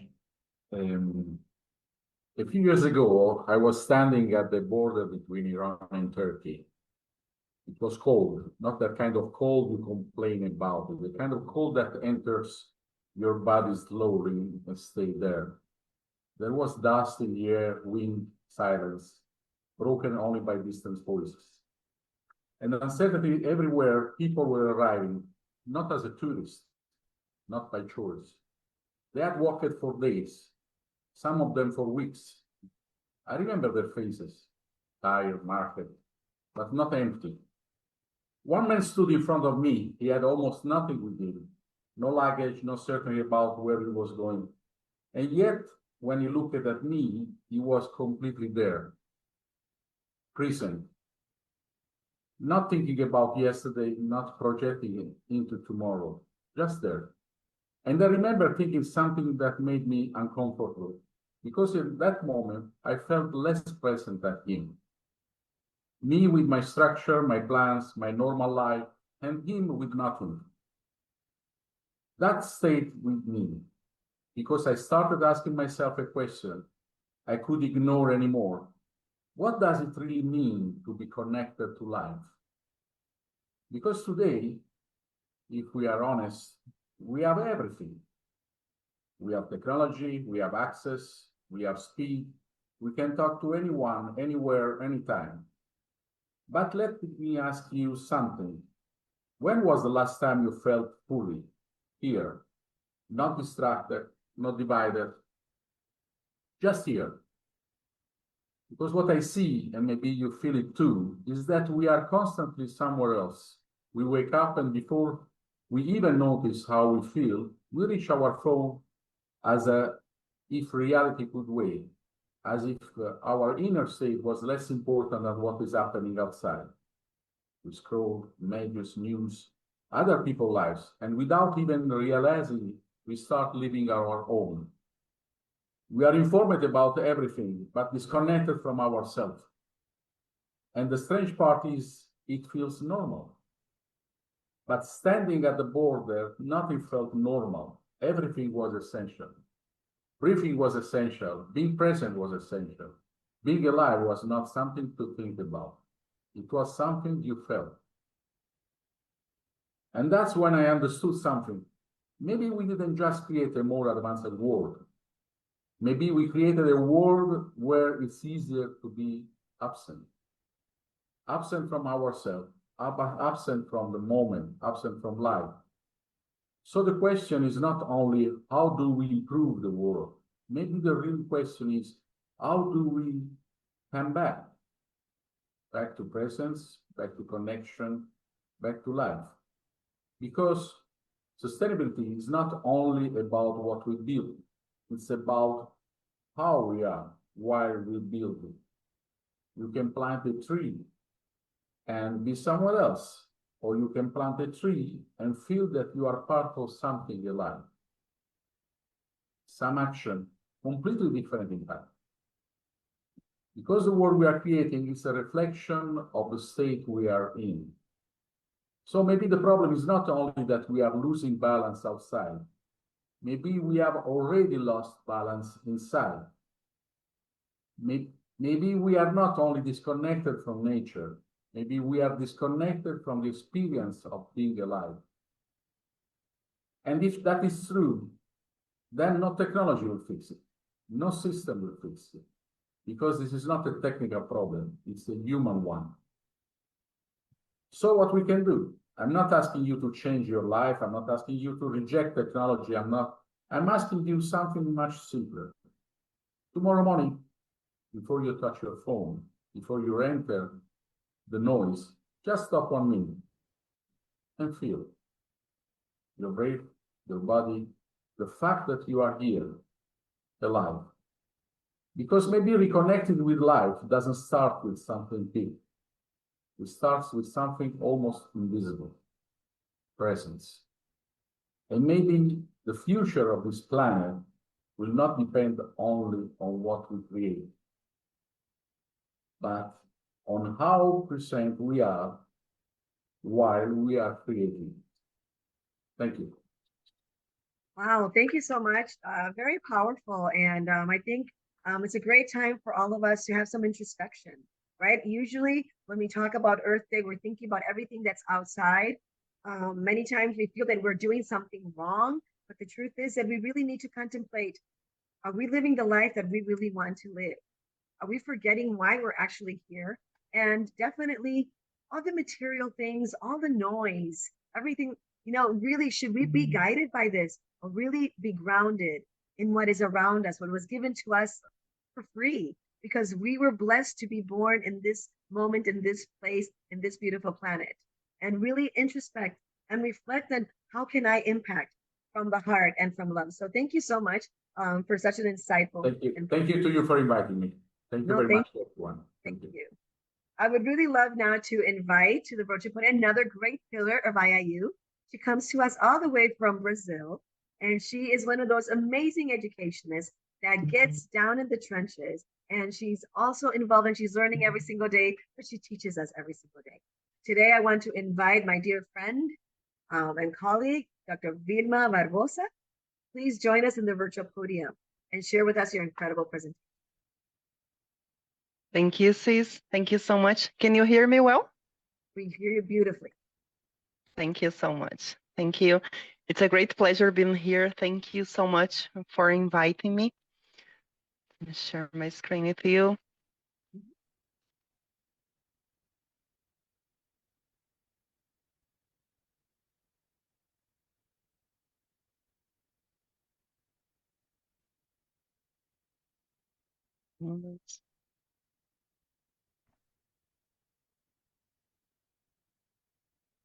Here it is.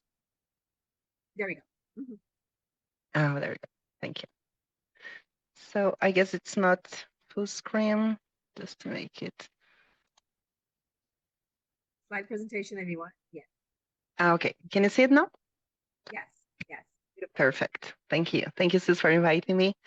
So one planet, one voice, one future. Our future. I'm Vilma Barbosa from Brazil. I'm an educator, communication mentor, and today I am here representing our school. It is called Escola dos Sonhos, in English, Dream School. Well, in our school, we are worried about something really urgent.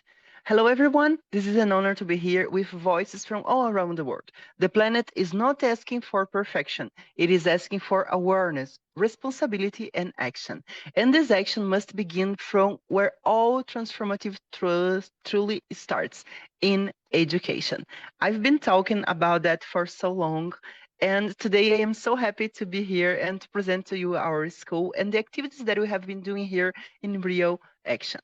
So, from awareness to action.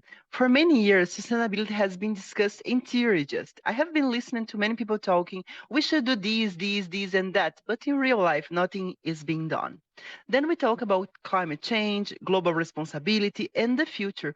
But the real question is, how do we move from awareness to real action? The answer lies in what we do daily inside our schools, our communities, and our conversations. Awareness, understanding the challenges our planet faces, responsibility, owning our role in creating change, action, living sustainability every single day. A real example here in our dream school, the name says everything. Today, I want to share a real example from Brazil. At Escola de Sonhos, where I work as an internalization consultant, we are not just talking about sustainability, we are living it with the students. We are building an educational environment where children grow not only academically, but also as conscious global citizens. And this is really, really important. What does this look like in practice? It means integrating sustainability into everyday learning through three transformative pillars. We have here what we call living territories of childhood. Children connect with nature, understand the ecosystems, and develop deeper respect for the environment through hands-on exploration. So here around our school, we have green space, and the children work with real practice, using their hands, touching the sand and everything. Global voices. Students engage with the world, exchange cultures, and understand that their voice has impact for beyond borders. And we have a special part here, a special project called Cora, an emotional and inclusive support systems where each child is seen, heard, and supported as a whole human being. Here we have many students who have autism, and we have a special care for them. Because sustainability is not only about the planet, it is also about people, empathy, and connection. And I love the way we treat the children as real human beings. The living territories of childhood. At Escola de Sonhos, children not just read about nature, they live inside it. Through the Living Territories of Childhood project, students, they connect with ecosystems, hands-on exploration of local flora, fauna, and natural cycles. I have seen you, dear Sis Virginia, there in India, working with the children, and they are using their hands on the activities. You would love meeting our school here in Brazil. You would love that. They have the same essence as the schools in India. They develop environmental respect, learning to care for the earth through direct, meaningful experience, become stewards of nature, taking ownership of their environment and their responsibility within it. So they learn about the animals, they learn to take care of the environment, and then they respect the nature. And then when they learn all these things, when they come home, they share with their parents about taking care of the environment, water, recycling the plastic and everything. So it's really important that we teach them to make the difference in their homes. Global Voice, Students Without Borders. So we have just started with that.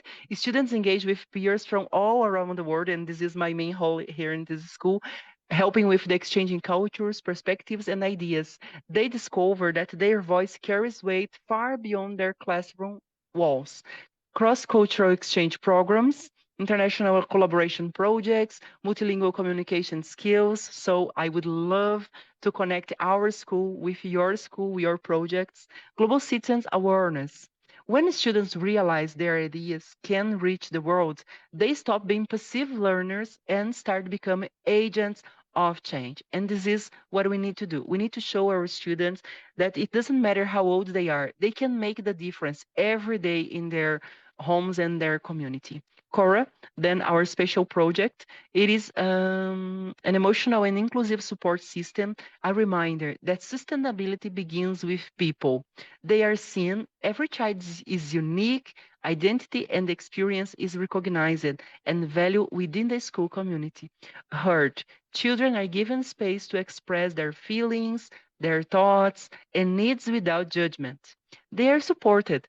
Each child receives holistic support, emotional, social, and academic, as a whole human beings. I have already worked in schools where students didn't have the chance to raise their hands and talk about what they were living at home, if they were suffering with something. But in this school, it's different. They are heard. They come at first at school, and teachers ask them, "How was your night at home? How was your morning?" If they come in the afternoon, and then when they talk about their problems, about their personal life, they learn better because they leave all the problems outside, so they are open to learn better. Education for global citizenship. We align our actions with the United Nations Sustainable Development Goals. We have just got the seal for the Global Goals Partnership, but more than alignment, we focus on experience. We are working mainly with the SDG 4, quality education, ensure inclusive, equitable, and equality education for everyone. SDG 13, climate action, taking urgent action to combat climate change through educational and awareness. SDG 10, reducing inequalities, promoting inclusion and reducing disparities within and among communities. Students don't just learn sustainability by memorizing concepts as we see in many schools.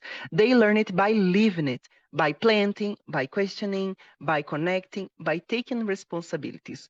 And we have in our school some animals around. They can see ducks and horses, cows. It is like a farm, this school. So they are in touch with these animals, and then they learn how to respect them as well. The power of voice. This is where my work with communication becomes essential in this school.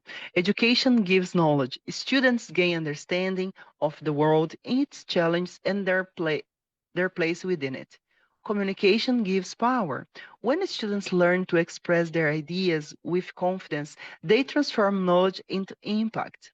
When students learn to express their ideas, to speak with confidence, to share their vision, they stop being passive learners. They become agents of change. And here I have a call to action to all of you. Today, I invite all of you educators, leaders, and global voices to reflect on those essential questions. Are we only informing, or are we transforming? True education doesn't just deliver information, it ignites a shift in how students see and engage with the world. Are we preparing students for exams, just exams, or for real life? The measure of a great education is not test scores, and I can see many schools that they are just worried about exams. The students are memorizing for the exams, but they are not learning for real life, and this is really serious. And we need to understand that it's quality if they learn for real life. Are we teaching content or creating conscious human beings? Conscious, responsible, and courageous human beings who will lead the change our planet desperately needs. So we need to prepare our kids to understand the world, to protect our earth, because we have just one planet. We don't have a planet B. We need to take care of this planet now. And our children, they are our future. They are the ones who will save the planet now and in the future. So the future begins in education. One planet, one voice, one future. I invite all of you to connect our school, to connect our projects, and together we make the difference here in our communities. And you there in India, wherever you are, we can make a difference in our schools and communities. The future of our planet will not be defined by what we know. It will be defined by what we choose to do with what we know. And that choice begins in education. One planet, our shared home that calls us to act with care and urgency. One voice, every educator, student, and leader is speaking up for a better world. And one future, the collective tomorrow we are building together, is starting now, starting today. So I'd love that you connect with us, and then we can do wonderful projects together. Thank you so much for inviting me, Sis, Virginia, and thank you, everyone. Hope to connect with you soon. Thank you so much, Vilma. Really powerful.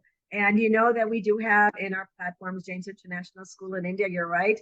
And I think one of my favorite moments is actually when we're outside. Our kids do a lot of the classrooms in the outside. And I remember once somebody saying, why do you sit your children in the floor? I said, grounding is the most important thing for a human being. You know, but I mean, unless you're really involved and you really understand, this is where they play, this is where they learn. And like you said, sustainability is not only environmental, you know, to the planet. Sustainability is how we live and how are we teaching our children to be better citizens, like global citizens. So thank you so much for everything that you do. We will definitely be in Thank touch. you. We call the Global Classroom, and we would love to share it with you so we can actually have our students take a class together. So I will definitely Wonderful. be you very soon. Thank you so much. Let's do it. Thank you, sis. Thank you. So now I would like to introduce to you another one of our great pillars here in IIU. She is an educationist, she is a social impact leader, and she is a sustainability champion. And this is Dr. Suraya Banu. Dr. Suraya, the virtual podium is all yours. Very good evening. This is Dr. Srividhya from India. Our power, our planet. As Marlene Madeline said, the earth does not belong to us. We belong to the earth. Our power, our planet is the official theme for Earth Day 26 April 22, which highlights the collective ability of individuals and communities to drive environmental progress through daily actions, sustainable choices, and advocacy for clean energy. It focuses on transitioning to renewable energy, reducing waste, and holding leaders accountable for climate action. The key aspects for Earth Day 26 are actionable sustainability. The theme emphasizes the real change stems from personal habits such as reducing energy use, using eco-friendly products, and supporting local sustainable goods. Energy transition, a major focus is on replacing fossil fuels with renewable sources like wind and solar, as highlighted in studies on wind farm efficiency. Collective action, our power refers to the combined influence of citizens to shape policy and demand environmental accountability regardless of political seats. Corporate responsibility, businesses are urged to use their influence to make supply chains and operations more sustainable. Health and environment, the 2026 campaign connects a clean environment directly to human health, noting that protected natural spaces improve air and water quality, directly benefiting community health. The ways to engage is participate in local action, join local community cleans up or reforestation efforts, advocate for policy, speak up in local communities and workplace for better environmental regulation and green spaces, make daily changes for energy efficient appliances and reduce single-use plastic. As Mahatma Gandhi said, the earth has enough resources for our needs, but not enough for our greed. Now I conclude, meaningful environmental progress requires shifting from pledges to direct collective action. It emphasizes that individual habits combined with community-led initiatives and renewable energy adoption are essential to defend environmental protection and combat climate change, ensuring a sustainable future. Our power, our planet focuses on individual and collective action to combat climate change, accelerate clean energy, and drive environmental policy in India. With earlier severe heat waves affecting the region and emphasizes is on sustainability, reducing carbon footprints, and community-led conservation. As Albert Einstein said, look deep into nature and then you will understand everything better. Happy word, Mother Day. Thank you. Sorry, Earth Day. Thank you, ma'am. Thank you so much, Dr. Bano. Definitely, you said it very clear. It's our collective efforts that will definitely save the planet that is our home, that is our mother. So thank you for your powerful insights. But I have to say, again and again, that is probably the most important thing. All of us together can actually do this. We can actually save our planet. So now I would like to invite to the virtual podium Professor Ambassador MBE CPA Jainul Banji, PhD from Tanzania. Professor, the virtual podium is yours. Thank you, Dr. Virginia. I'm indeed pleased to be here today.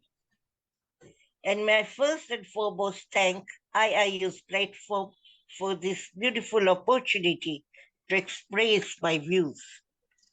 We are all conversant by now on the regular green and sustainability related issues. But are we aware what would wars do to our natural environment, to our planet Earth? Recent research has found that global militaries produce approximately 5.5% of emissions, more than civil aviation. If militaries were a country, they will be the fourth largest emitter worldwide. Yet, these emissions are largely unreported or ignored. We cannot solve the climate crisis without addressing war.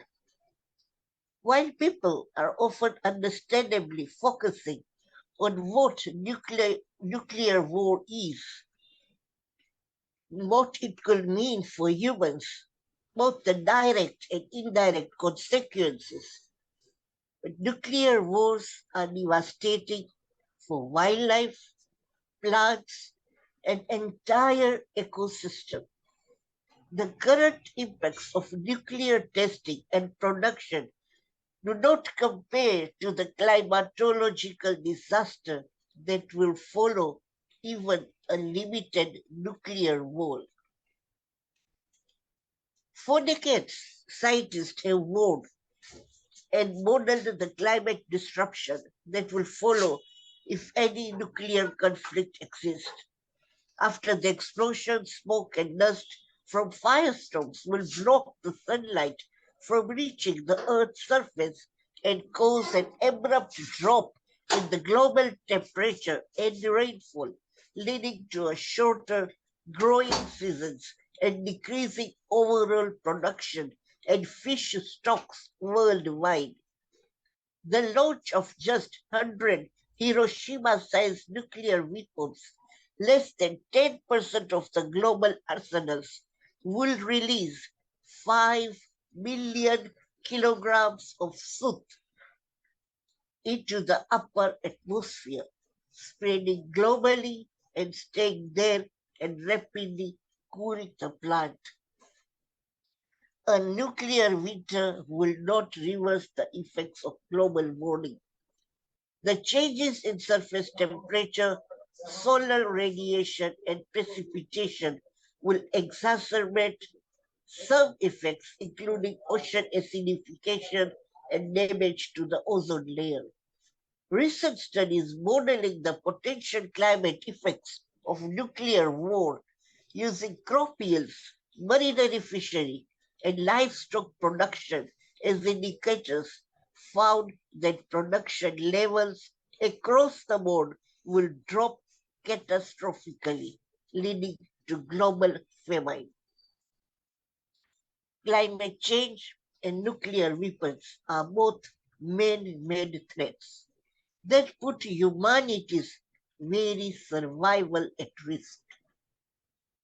The two threats are also interconnected in ways that mutually exacerbate the risk and impacts to people and the planet, which is why they are also referred to as the twin existential threats.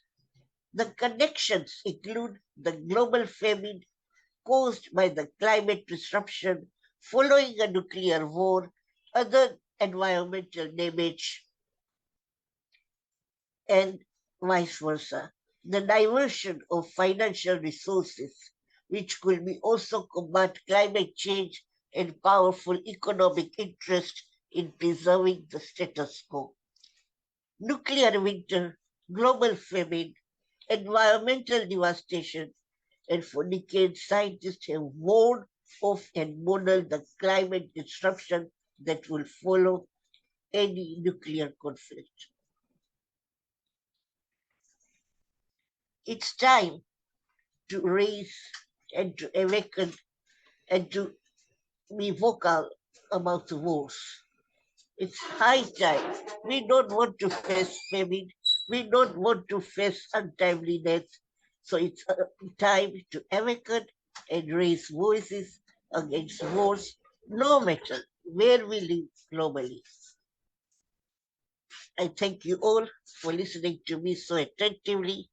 May God Almighty bless us all and keep us all safe on this very planet. Thank you. Thank you so much, and thank you for sharing such a vivid description of what could happen if we continue in the road that we're on right now. I appreciate the descriptions, of what can happen if we had a nuclear event, and definitely compared to what we're actually doing to our own planet. So yeah, it is high time. It is high time to take action. It is high time that each one of us, from where we stand, do our part, right? And it's definitely high time for all of us to be vocal when we see somebody else doing something that is not correct. Sustainability is not only about the environment, it's about the way we live, how we thank you with our fellow, human beings. So definitely thank you so much. Thank you so much. Very powerful insights. So now I would like to introduce to you Dr. Sadhu Ram. Please join us.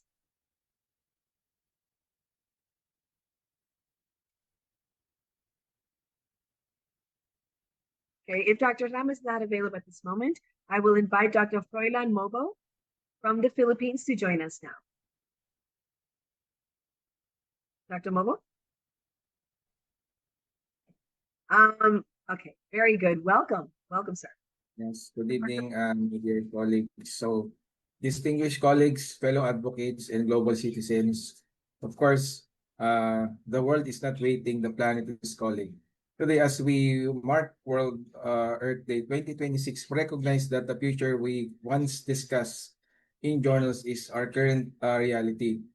From the shores of the Philippines to every corner of the globe, the environment is signaling a need for fundamental shift in how we exercise our power. Of course, in one of my recent work, which is the corporate climate adaptation strategies and their implications of the human rights protection, we examine why our country, Philippines, remains at the forefront of the extreme climate vulnerability. We said that this strategy played out in real time. We only need to look back at the catastrophic flooding in Cebu just last year.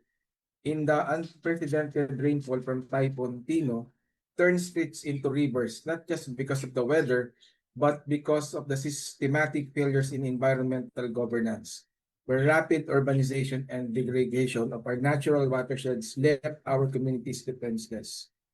So, part of that, this vulnerability is worsened by resource extracting environmental crimes, Our Great Barrier of Luzon, which is the Sierra Madre, is under siege.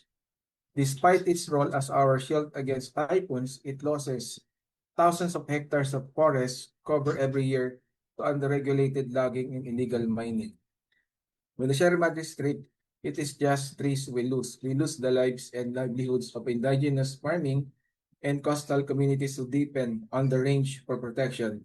These crimes produce an ecosystem collapse that weakens our natural defenses and impacts, of course, the most vulnerable among us from far than the rest of the world. So, of course, as an advocate and president of the International Human Rights Movement in our country, in the Philippines, I believe that environmental protection is at its core a human rights issue. This is why together that our global chairman, of course, Rana Bashar Talikan, we have taken a firm stand. We have officially sent a letter to our president, which is President Bongbong Marcos Jr., calling for an immediate and decisive action against the rampant illegal logging and environmental pillaging that continues to threaten our nation. We are not just asking for awareness, we are demanding the enforcement of laws that protect our people in our land from those who would sacrifice our future for short-term profit. And of course, when we speak of our power, we are talking about the power of technology to monitor these illegal activities in real time. And of course, second, the power of policy, ensuring corporate adaptation actually protects human rights. And third, the power of unity, which is standing together to ensure the voices of marginalized are heard in the highest levels of the government. This is not just a moment, it is a force of change. The future of our planet depends on the voices we raise today. We are one planet with one voice. We have to ensure that we have one sustainable future. Let us not just answer the call, let us lead the conversation with the courage to challenge systematic issues and wisdom to protect the most vulnerable. Thank you, and let us work together for a greener, more resilient, and more just world. Thank you, and good evening from the Philippines, ma'am. Thank you so much. And you just proved to us how powerful our collective voices can be, correct? And how we need to stand together to really ask or demand sometimes, to our government. I think we forget that politicians stop being politicians once they're elected and they become public servants. They become government functionaries. They are there to serve their constituents. They're there to serve their countries. So sometimes we are very much intimidated by a title and we don't realize that we have the power. So thank you so much for sharing that again with us. Very, very powerful insight. I would like to invite to the virtual podium again, Dr. Sadhu Ram. If he is not here, then I would like to invite for the first time, Dr. V. Vasanta Kumar. Sir, are you here?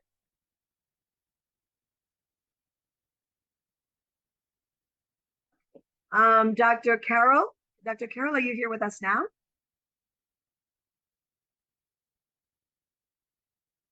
Okay, so Dr. Marine. Oh, okay, great. Who spoke? Somebody spoke. Yes, I'm here. Good Okay. morning, everyone. Welcome, Dr. Carol. Yeah, Carol. Good morning, Dr. Rivera. Sorry, I am not in the position to open up my camera. It's been meetings after meetings, but I am so glad I'm able to participate and just give my wonderful my contribution on this important day. I think I will speak to us all not about nuclear waste because there are many countries, especially like the African countries, we don't have nuclear power plants yet, but we do have a major issue that we need to address and we need to hone on, which is our trash disposal.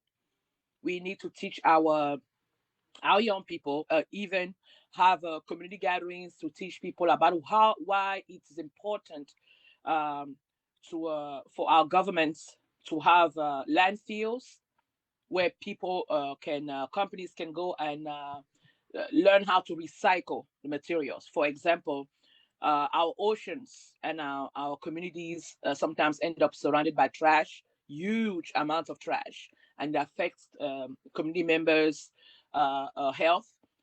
We have an issue with plastic in our planet, like plastics that drift through our waterways, bottle wash up on beaches. We even have the disposition of oil changes Like when you go to the mechanic, are you looking at, like, are you observing your mechanic to make sure that he's using proper disposable techniques for that used oil?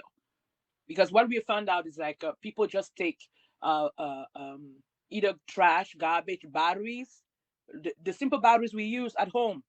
How are you disposing of them? Do you take the time to teach your family members to sort through the trash, put the plastics apart, put the recyclable items apart? I think small daily actions like this, we tend to neglect them, right? But at the end of the day, they do affect our planet. They affect our entire ecosystem. So the good news here is that we have the power to change. We have the power to make an impact. First, we have to learn how to reduce the amount of waste that we create by choosing, for example, when you're going grocery shopping, a lot of us are going to log off here. Please use reusable bags. You don't need to go to the grocery store and you get a brand new plastic bag for your groceries every single day, right? We can use, even when we are going on our walks, use reusable bottles. You go to a restaurant, ask if they have reusable straws instead of the usually straws that we see in our drinks. Because I've seen documentaries on National Geographic where a sea turtle had a straw stuck in the throat. We have to take care of our planet. We do. Okay. We also have to think even twice about the items that we are buying. Trying to reduce the consumption of plastics in our daily lives. If you're going to have a party, I know Cinco de Mayo is coming for us here in the United States. Instead of ordering the regular plastic cups for our drinks to make our margaritas, instead of using the regular plastic paper plates, how about you spend that little extra money on I call them planet friendly paper cups and plates, those that are easily recyclable, right? So also we need to learn how to recycle properly, like I stated earlier, tossing items where they are supposed to go. And I will close by encouraging just our governments, especially those of us who are from a developing country, to establish plans like to put funding into recycling methods. Small, every single day, little actions like just sorting through your trash. It's helping us to keep our planet beautiful. I travel a couple of times a year, and even through pictures that you see on social media, we have a very beautiful planet. We have to take care of it so that we can, when we are no longer here, our children can also be able to go to the Maldives and enjoy the blue waters. We can go to Tanzania, enjoy the blue waters, sip on some, I don't know, margarita or some apple juice by the beach. We want to be able to go in, those of us who can practice snorkeling, dive into the ocean and see the wildlife in the ocean. So please, please, please, please take the time to recycle. Take the time to sort through your trash and encourage your government to put a little bit more funding into recycling solutions. Thank you. That was my message for today. Thank you so much, Dr. Carol Barga. Thank you for the call to action, right? And also thank you for giving us pointers of things that we can do every single day, that we all can have a positive impact in the things that we do every day that we don't even think about. So thank you for sharing that with us today. I would like to call to the virtual podium now, Ambassador Dr. Sadhu Ram. Are you available, sir? I see your little hand is up, but I don't know if you are here with us. Okay, so then I will invite Dr. V. Let me see, where is he? I just saw him a few minutes ago. Kumar, Basanta Kumar, are you? Okay, there we go. Welcome, sir. Welcome. The virtual podium is yours. It's very good evening from India, ma'am. Actually, I'm very happy about IIU action and effects for the society. Today, we are going to talk about the world concept of the world Earth. That is how the Earth is going to make a sustainable development in the society. First of all, there are 17 sustainable goals are available in UNESCO, but From that 17 available goals, what I focus from this sustainable, from especially in the topic means there is peace. Without peace, we are not able to sustain in our life in this peaceful world. As an Indian, I know very well about that, how we are bringing the Indian freedom from the freedom struggle. So peace is the only valuable things to sustain human values in the society. So the peace was depending on the so many tools of human lives, especially politics and economical values. These kinds of the things. For example, at present we are having we are hearing the effects of the Iran and America war. In between the war, we lost so many things, but what we lost, the main thing is the peace. When the Hormuz was closed, the world level of peace was collapsed. So, from the sustainable development, what I suggest for this world that we want to maintain the peace means, for example, the economical tool. The economical depression is the main depression to make a disappointment, make a disvalue the society. For example, if a man need 5 bananas for his family means he must buy at least 7 bananas, not to buy 12 bananas. 12 bananas means after the 5 bananas is a wasted one. This economical depression is next to the waste management system. When we are going to we are not maintaining the waste management system means next level we are going to concentrate in the production system. So these are the things. Just example I just mentioned here is the economic, because we have only 5 minutes time. So all those things disturb with the human values. At the same time, we want to maintain the disciplined life. The disciplined life means a man follow the rules and regulations like an army man. That is not a thing. If a man is going to maintain economical values in his life means that is a disciplined thing. If a man is going to maintain a political asthma, that is every political concept have some quality. For example, our Mahatma Gandhi introduced a new values for this world. Our Vivekananda ji is introduced that is humanhood relationship to this world. Now our Modi ji was maintaining the same human values in this society. Even though Trump will be provide a tax to the society means there are so many struggles for the society. What we need, the human values need the peace. So from the sustainable development, I suggest all those from this forum. I suggest first we need the peace. The peace only bring the disciplined lifestyle. If you are going to if you are going to spend our money to the society means we want to calculate. It's a own. It's more, for example, it's my own money, but it's not a matter. That money was for the society. How I want to spend that money to the society means we will bring a peace for the society. So every corner of life we need to develop the peace throughout the departments. Peace will be depends on the political values. Peace will be depends on the economical values. Peace will be depending on the protection values, all those things. So I suggest that every human being have some spiritual. R.L. Stevenson from the literature, he mentioned about that every man has some spirit. That spirit will be the valuable thing. That spirit will be only we want to use to make a peace, to maintain a disciplined life. Thank you so much, ma'am, for this wonderful opportunity, and thanks to the Pius Pandita and thanks to the Virginia, ma'am. Thank you so much. Thank you. Thank you so much. I would like to ask, thank you. And I don't know if there was supposed to be a presentation there, but if there is, you can send it to us and I will share it.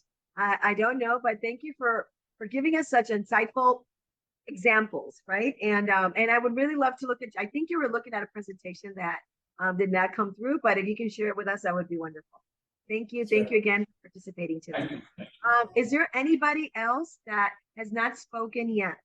Additional to Dr. Marine. Ambassador Dr. Sadhu Ram, are you here? I don't know whose phone is the Honor X9B, so I can't call you right now because I don't have a face or a name. Okay, so Dr. Marine, I think that before we end this auspicious day, this amazing day, and we had so many speakers from all over the world, definitely I am very happy that you are our last participant, our last speaker. Okay, so we do have one more person. Okay, so Ambassador Dr. Sadhu Ram, before I go to you, Dr. Marine, we'll listen to Ambassador Dr. Sadhu Ram. The virtual podium is all yours. Welcome, sir. You need to unmute yourself. Take your microphone off. Yes. Your mic? We can't hear you. You're unmute yourself.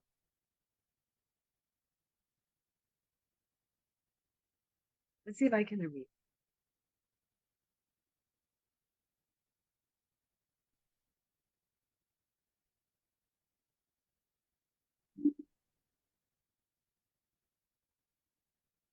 Okay. Ambassador, can you unmute yourself? Take your microphone off.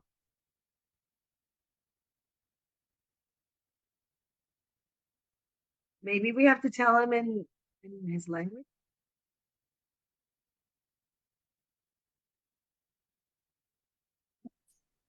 Dr. Shruti, maybe you can help me tell him to unmute his mic.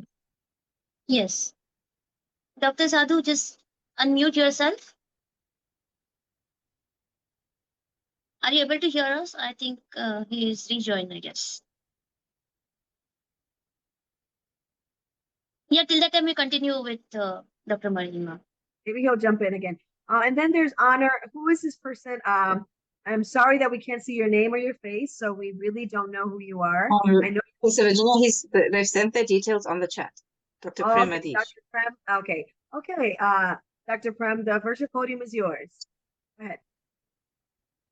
Yes, hello. Can you hear me? We can hear you. Yes, Yes, Dr. Prem, we are here. Go ahead. Thank you for the opportunity. Sorry for the camera. Okay, luckily I was here. Greetings, Dr. Virginia Rivera and IIU. Thank you for the opportunity. Dr. Kulkarni, I see you also. It's a great day for all of us. Today, Earth Day, our power, our planet. So everywhere, all at once. So I was hearing all the speakers and I was very thrilled. There's so much to learn from everyone. So I was just wondering, what should I say in 10 minutes?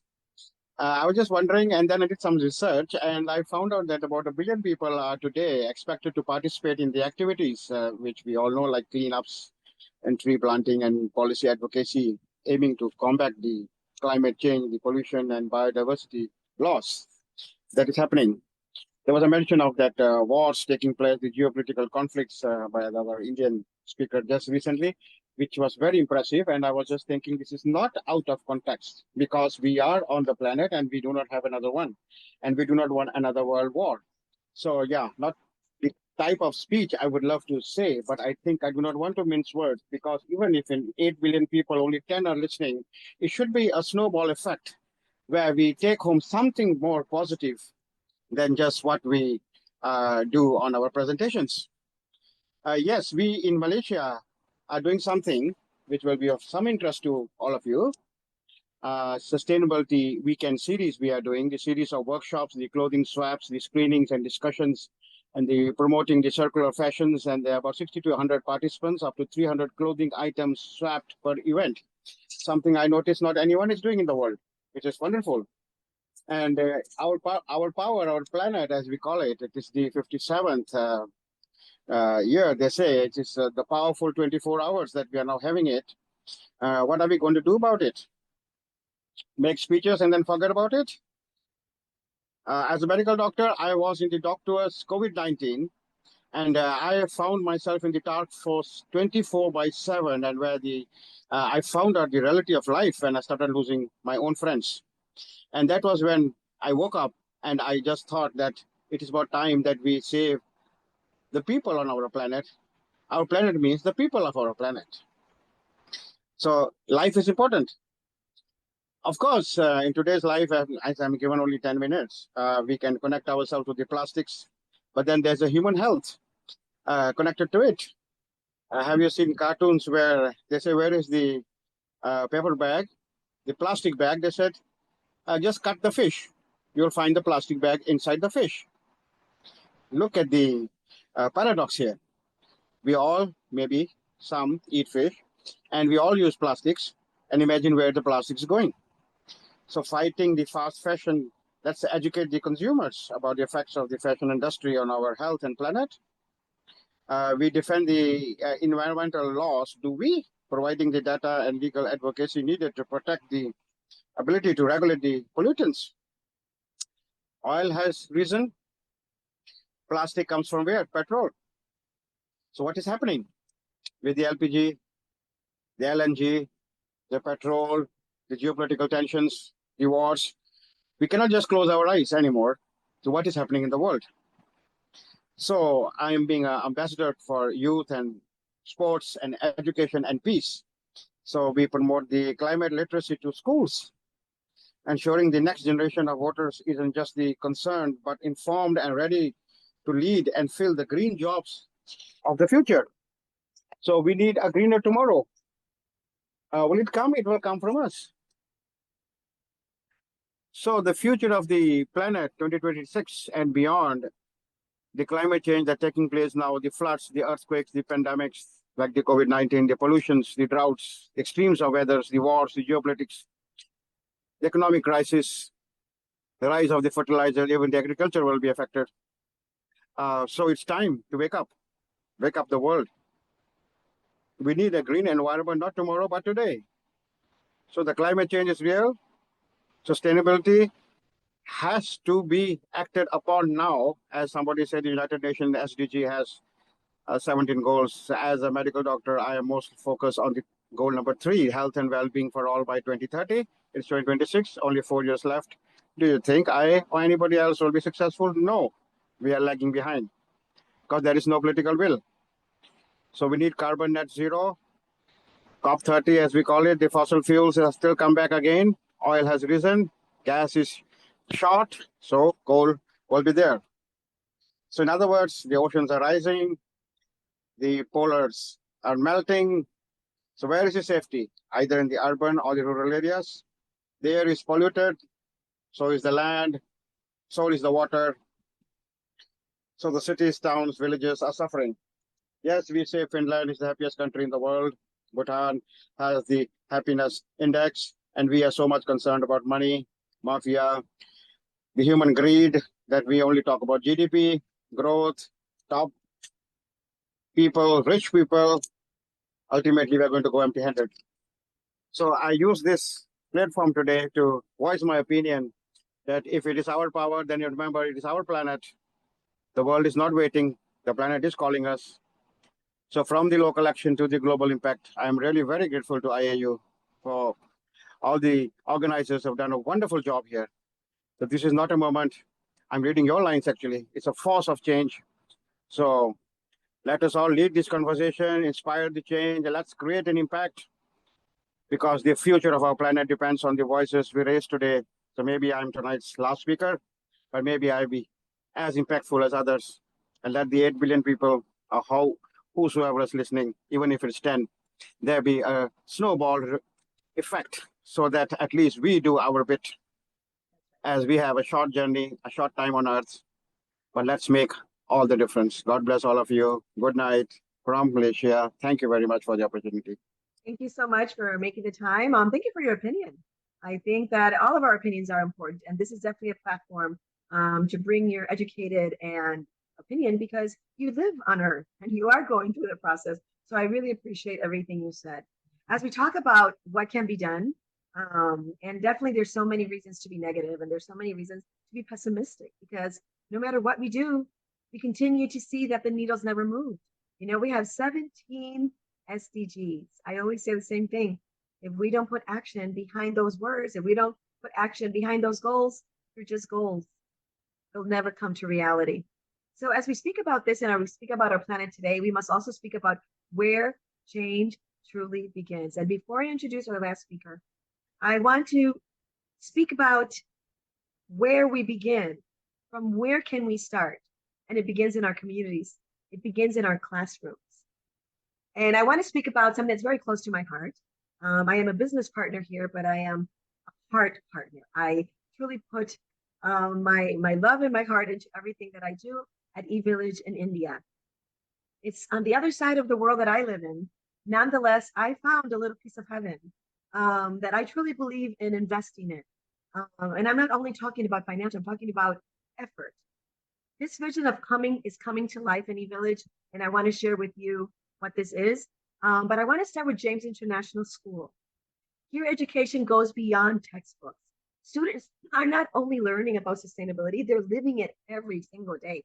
We have a sustainability class, and I think that every global curriculum should have included a sustainability class. Because if these are the people that are going to lead the world in the future, if these young individuals are going to be the future presidents, prime ministers, cabinet holders, we need to start now.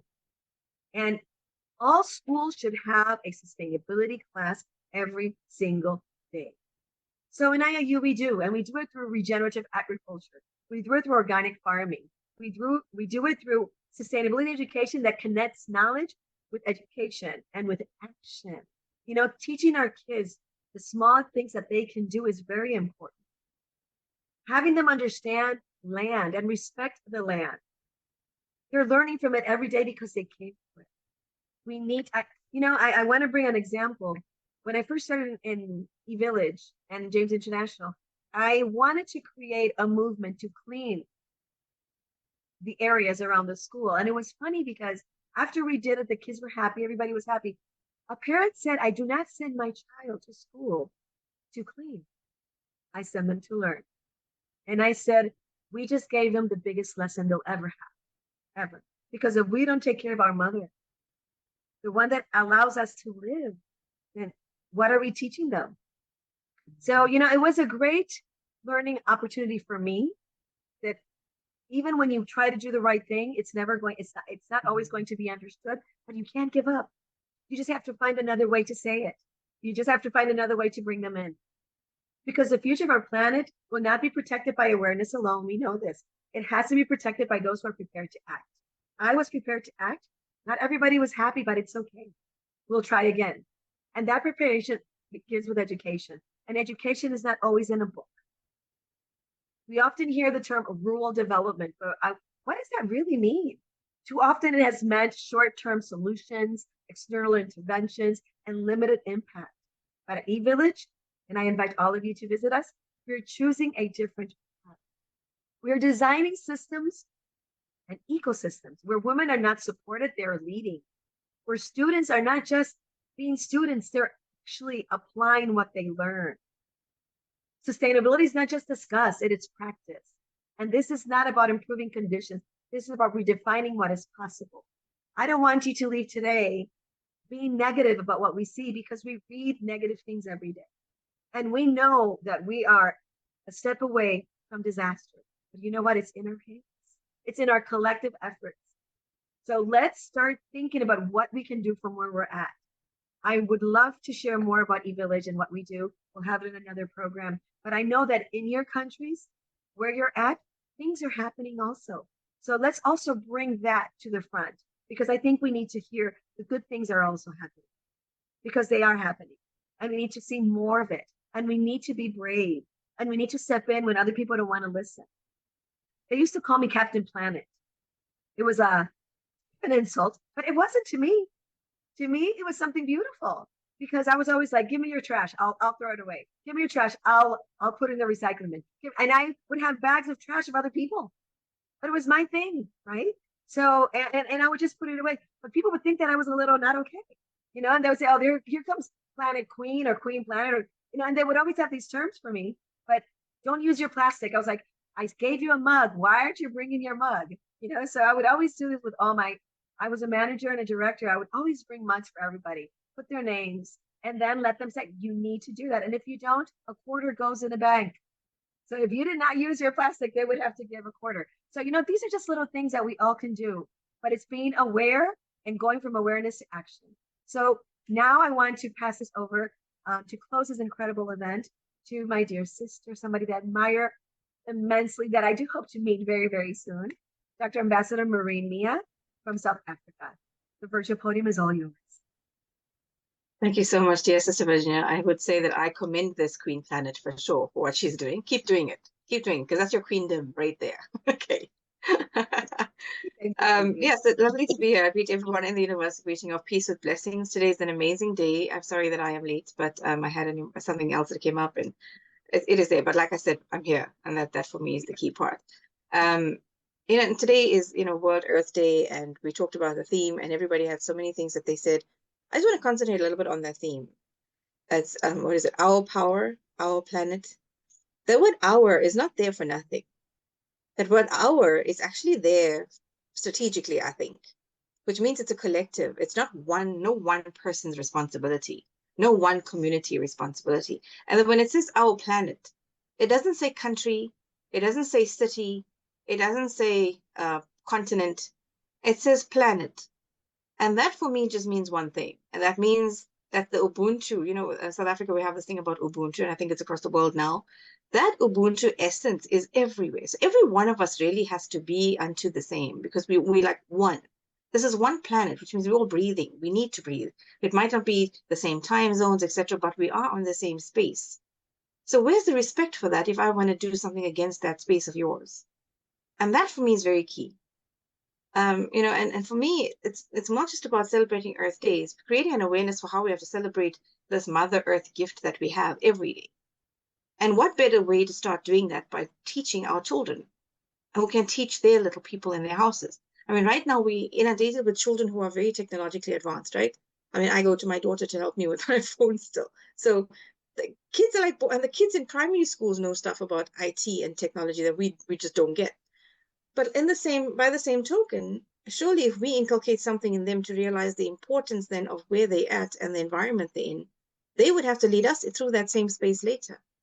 So it's not about that the realization of how to deal with Earth and how to deal with our planet is left up until the scientists, or left up until the presidents, or people in labs, because everybody has that idea that it has to be science, it has to be a lab, it has to be a president, you have to be sitting in some big space for you to have some impact on what happens with Earth. It doesn't have to be there. It's right here. It's in your home, it's in your kitchen, it's in your shop, it's in your classroom, it's in your community, it's there. So you may think, when we speak to children, they may say, well, I'm only one learner. What am I supposed to do? You're supposed to have one answer to that. You don't have to be perfect. You just have to start doing something. Your one small something impacts the next, and that catalyst effect makes the difference. Because the power in a classroom is not just about teaching it. It's about trying to give, for example, those children, and these are just examples I'm going to give you quickly. Those children can be given a task of maybe doing a sort of a voter registration with all of their parents or family members to say, this is what our laws about water and clean water in our community and our country is about. Do you know them? And if you don't know them, let's talk about them. Small things. When we talk about everything under the sun, talk about it in your homes. Go back to you as the teacher. When you're teaching in the class, it's not just about teaching what the curriculum is. Ask your kids, do you know what solar panel is about? Do you know what that means? What does it mean? What's the difference between you putting the light switch on versus your solar panel? Ask the kids, let them become important and know this. It's about how we're spending maybe 1 hour with our children as a family at a dam or going towards a river that we know is dirty and doing the cleanup together. And that somebody watching us will want to do it next. The actual actioning of this whole thing is what's important. So our power in choosing to, like you said, reuse something. Our power in choosing to go to do the planting. Our choice of switching off the light. Our choice of asking why when we see the waste. Those are choices. And every one of us has the right to make that choice. So when we choose wrong, then we're going to have the issues that we are seeing currently. And I mean, right now here in my country, climate change is affecting us huge. It's huge. And, automatically the climate change is what it is. But it is affecting the power outages that we are experiencing nonstop in Africa as a whole. You will find we will be online and all of a sudden all of us in Africa are just off. And it's not anything to do with actually electricity. It's just the power outage because of the climate shift. When we understand the link between each of these things, we will understand the power that looking after our earth is all about. What is that? So when we want to use the power, I'm talking about our inner power, we have to learn to use the power to protect this planet. Because this planet is literally all we have. It is. It's all we have. When we talk about motivation, we talk about empowerment, we talk about all these things, and we talk about how this is your one journey. It's your one journey of life. You're going to make the best of it. You're going to be your best version of it for your journey. We all say this.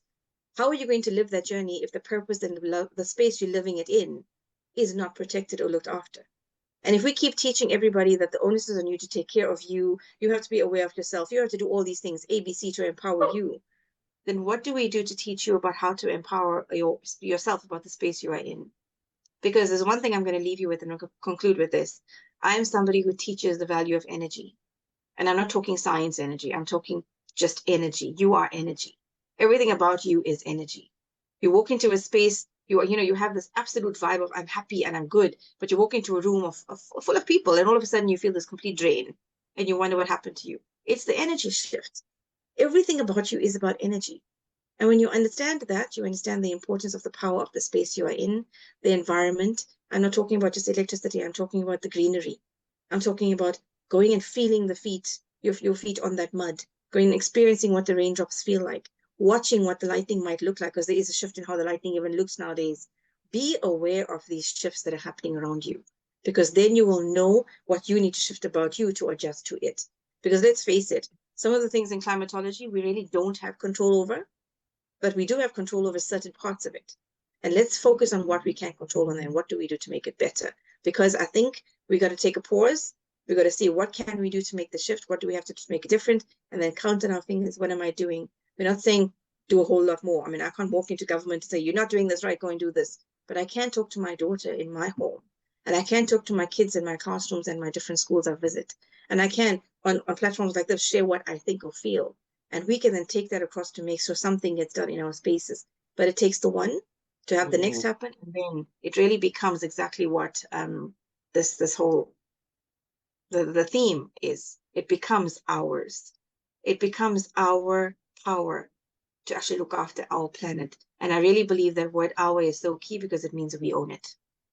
And when I know I own it, it's mine, my power, my planet. I own it because then it becomes ours. Then I'm going to do my extra best to make it happen.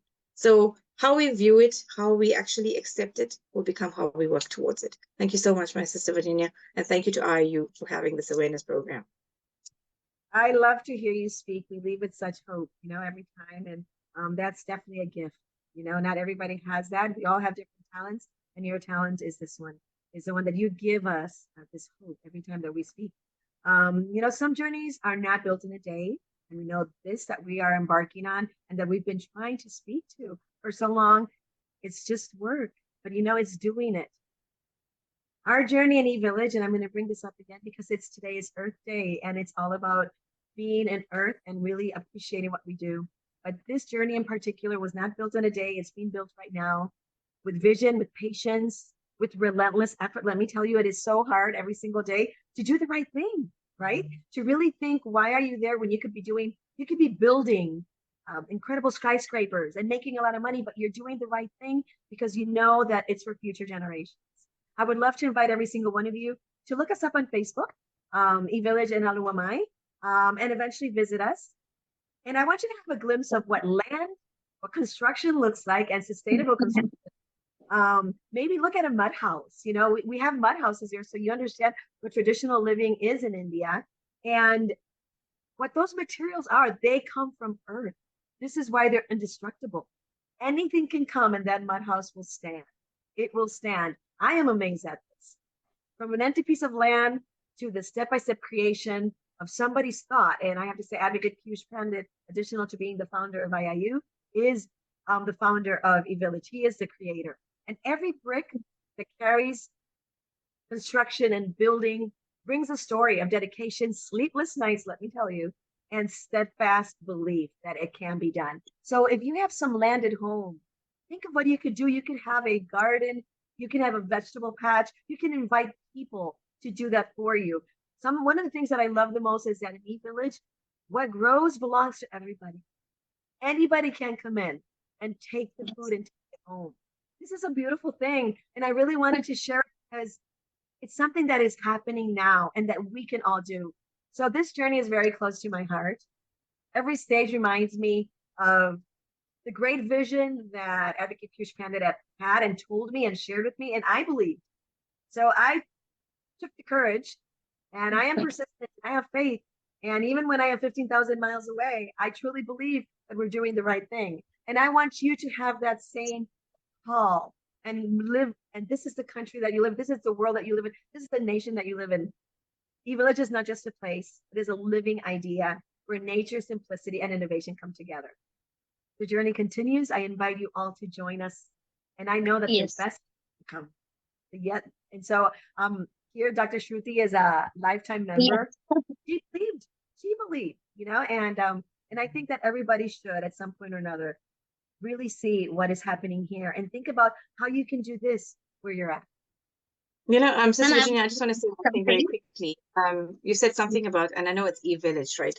And I really think that it brings us back down to the root of how important that village idea is.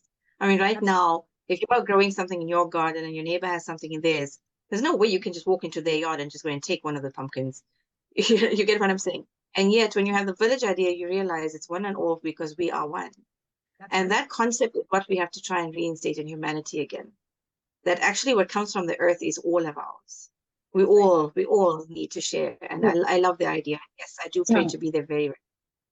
And on this today's auspicious, day of Earth Day, on behalf of E-Village team, I'm really glad to invite you all to meet our Mother Earther in E-Village and feel the energy, feel the enthusiasm, and it's kind of a real heaven on the earth. This is kind of an experience you all must be. I'm waiting for all of you. Thank you. We all are waiting for all of you. Thank you, Dr. Maureen. And I brought this up because, many people will have Earth Day events. But I just wanted to say that as we promote and as we invite everybody in, we're actually doing. And it goes from words to action. And I want to say again, it may be uncomfortable. The sun may be very hot. Maybe, you can't walk in your favorite sandals. Maybe, there's so many things that could be more comfortable. But, when you're in the field, when you're with people with, sustainability is not only about the earth, it's about everything because we all live on earth. We're all here, so I just wanted to give you a glimpse of what I see and what has me completely in love. And before this, I didn't have cows. I had a cat and a dog, but now we have all types of animals and we coexist. And it's a beautiful, beautiful thing. So it's really an urgent call to action as we come to close this global gathering today. It's a reminder that while we come from different places because we're all in different areas, we are connected by one home. This is our home. And that power to protect, it does not belong to one of us. It belongs to all of us. So what I'm sharing with you today is because I want you to come in and be part of this too. So to every speaker, every participant, and every voice that joined us today, thank you. Your words matter. Your work matters. Your action matters. Your present matters here today. Let this not be the end. Let's just not do it only on April 22nd. We need to really move. And we have okay, you're not going to believe that, but we do have one more speaker. I'm going to give you 3 minutes. Yes, I think he has joined, ma'am. That's what I'm just telling too. So Dr. L. Gaur, please join us. Say hello. I know you're here, so please join us. Unmute yourself. Okay, thank you. Namaskar. Am I audible? Yes, you are. Yes, you are. Okay, sorry for a bit late to join, but I missed that part. So first of all, I must congratulate the organizers to provide me opportunity at the last minute. Only night I talked to Madam and she allowed me. Thank you very much. It's a very auspicious day. It is not only a day of celebration. It's a day of committing something. It's not a mere festival kind of things. What we know about this day, it comprises two words, Earth Day. But I would like to add third word, Mother. It's a Mother Earth Day. And I will not talk much about scientific things because that part is already told by many of you. I would like to give a twist of some emotional twist for this particular day in a different out-of-box way. See, how much we know about the Earth. It's 4.5 billion years old planet, and I'm surprised you will agree with me that it is only 56th year we are celebrating Earth Day. The first Earth Day was celebrated 1970 only. And when it was celebrated by the cause of a United States, person who belongs to army. And in that year, 1970, there was a war. Vietnam War was there. So because of Vietnam War, the whole world was looking towards the situation that Earth is losing and environment is losing. Why can't we celebrate the Earth Day? So first day, this officer from US start this. It was a time of war. And again, we are at the same footprint after 56 years. We are US, Iran, and many things. So we are at a bar. So Earth gives us a feel. If you don't manage it properly, it is going to happen like this only. So we are late in celebrating, but very good. We consider Earth as a land mass, but it is not. It is not. It is not. It is hardly 29% land is there. Remaining 71% is water mass. Water is there, is it? Second belief is that, we consider it is the surface of the earth only. No. The radius of the earth, if you see from center to top, it's hardly 7,000 kilometers. A distance between Paris and Delhi. The distance between Paris and Delhi is the total radius of the earth. So we are a small tiny things. We are not so big in the universe, is it? But what we are doing, we are not understanding the system. Earth is not a system. It is a system of systems. I can say it is system of systems. It has water, it has energy, it has ecology, it has human, it has animal, it has forest, it has vegetation, it has heat. The center point heat of the earth is not less than the temperature that we are getting at sun. Same temperature exists. And our life is confined to only 10 kilometers above the land surface. This is the only atmosphere where we can survive. We have life. After 10, 12 kilometers, there's no life. And in between the ground, we are surviving just because of 3-4 meters. That gives the soil, that gives the food production, agriculture production, whatever it is only 3, 4, 5 meters. And on this day, we must believe that it is not only the water that is available on the earth's surface, it is a very small quantity. It looks very huge, but I say it is very small quantity. 100 times more water volume is available inside the earth, and that is groundwater. That is aquifer. 100 times more than the total volume of the water on the earth body. And how brutally, how cruelly we are extracting that water from the earth. Every house we are making in the world, house building starts. Before that, a drilling of wells starts. And we are drilling the soil, drilling the earth up to 10 meter, 20 meter, 30 meter, 50, till we get the water. So we are making the earth porous.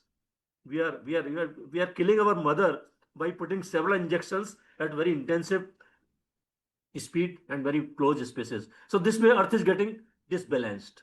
But still the concept that she is so much tolerant like mother. Our mother, who can judge the tolerance of the mother? No one in the world can. So it is equivalence. But how we treat this mother? I have tried to put 5 specific points to compare the mother and earth mother. 2 mothers are there, and we people are having 2 behaviors for them. For one mother, we are celebrating. When is the birthday of the mother? When is the birthday of my mother? We celebrate it by cutting the cake. While for the other, we are exploiting, or we are talking in terms of data intellectually. That's all. Forget. After 20 seconds, there is no Mother Day. This is the concept our next generation should see, that this mother is very, very important for us. One mother, protect instinctively. Second, protect intellectually. We have to have devised in there. So second point is that one is biological mother and other is ecological mother. She is biological mother and this earth is ecological mother. The biological mother gives a birth only once, or maybe 3, 4, 5, that's all. But this mother sustains 8+ billion people, 8.7 million species of the vegetation. This is the length and width of this mother that we are talking of Earth Day. A mother gives life once, but this mother gives life continuously without rest. Your mother gave you existence, but Earth gives the meaning of existence. That's the way we have to think. And third concept I think it's a care versus consumption. We are caring our mother, but we are consuming our earth mother. So 2 entirely different ways we are treating the 2 mothers on the globe. A mother sacrifice. She gives more comfort to child in the night by just sleeping in a wet and sleeping in a just to give comfort to the child. But we say it is the biggest sacrifice of the mother. But do you think how much sacrifice Earth is giving? 10 million hectares of forest you are cutting every year from the globe. She is not crying. Still she is laughing and serving us. 1 million species are extinct from the earth. Still she is not complaining for it. So this is the patience of that mother. And this is a invisible sacrifice, sleepless nights, silent sacrifices from the mother, while our mother earth gives you invisible sacrifice like groundwater depletion, climate stress, soil degradation. You are continuously degrading the health of the soil by your activities, converting forest into habitation, burning the grasslands and grasses, the fodder, which is the food of animals. You are encroaching their periphery. So this way you are making very much wrong things, which are the sacrifice of the mother. And lastly, I will say this is a finite versus infinite illusion. We assume that earth is infinite.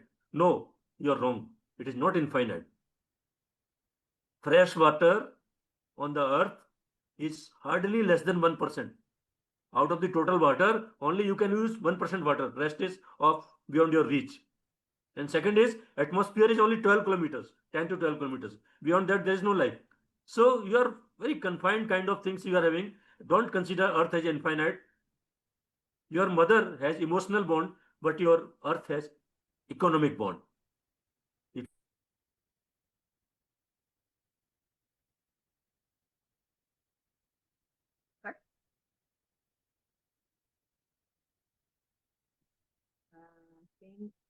Let's see if he comes back. I think he must be interrupted. So, wow, very powerful. Definitely, he was telling us how old Mother Earth is and how much she loves and how resilient she is. And I think that this is why we're here today, definitely. So let's continue doing what we're doing. Let's continue working hard to benefit, to protect, but most importantly, to continue to take care of. Let this continue in what we do, in how we lead, and how we care for the world around us, and how we care for each other. One power, one planet, one future. Thank you, and we look forward to continuing this journey together. It doesn't end here. I am sure it will continue. I do have one more person. Omenesa, you have 2 minutes if you are there. Omenesa? Okay, so we will say goodbye. So thank you. And we look forward to continuing this journey together. Thank you, Dr. Shruti, for being here. We've got over 33 speakers. So, okay, good night, good day. Thank you so much, Virginia, ma'am. And thank you so much, everyone, today's speaker, everybody here to participate. Thank you so much. We will be continuing. Thank you. Thank Namaste. you, everyone. Bye-bye. Namaste. Namaste.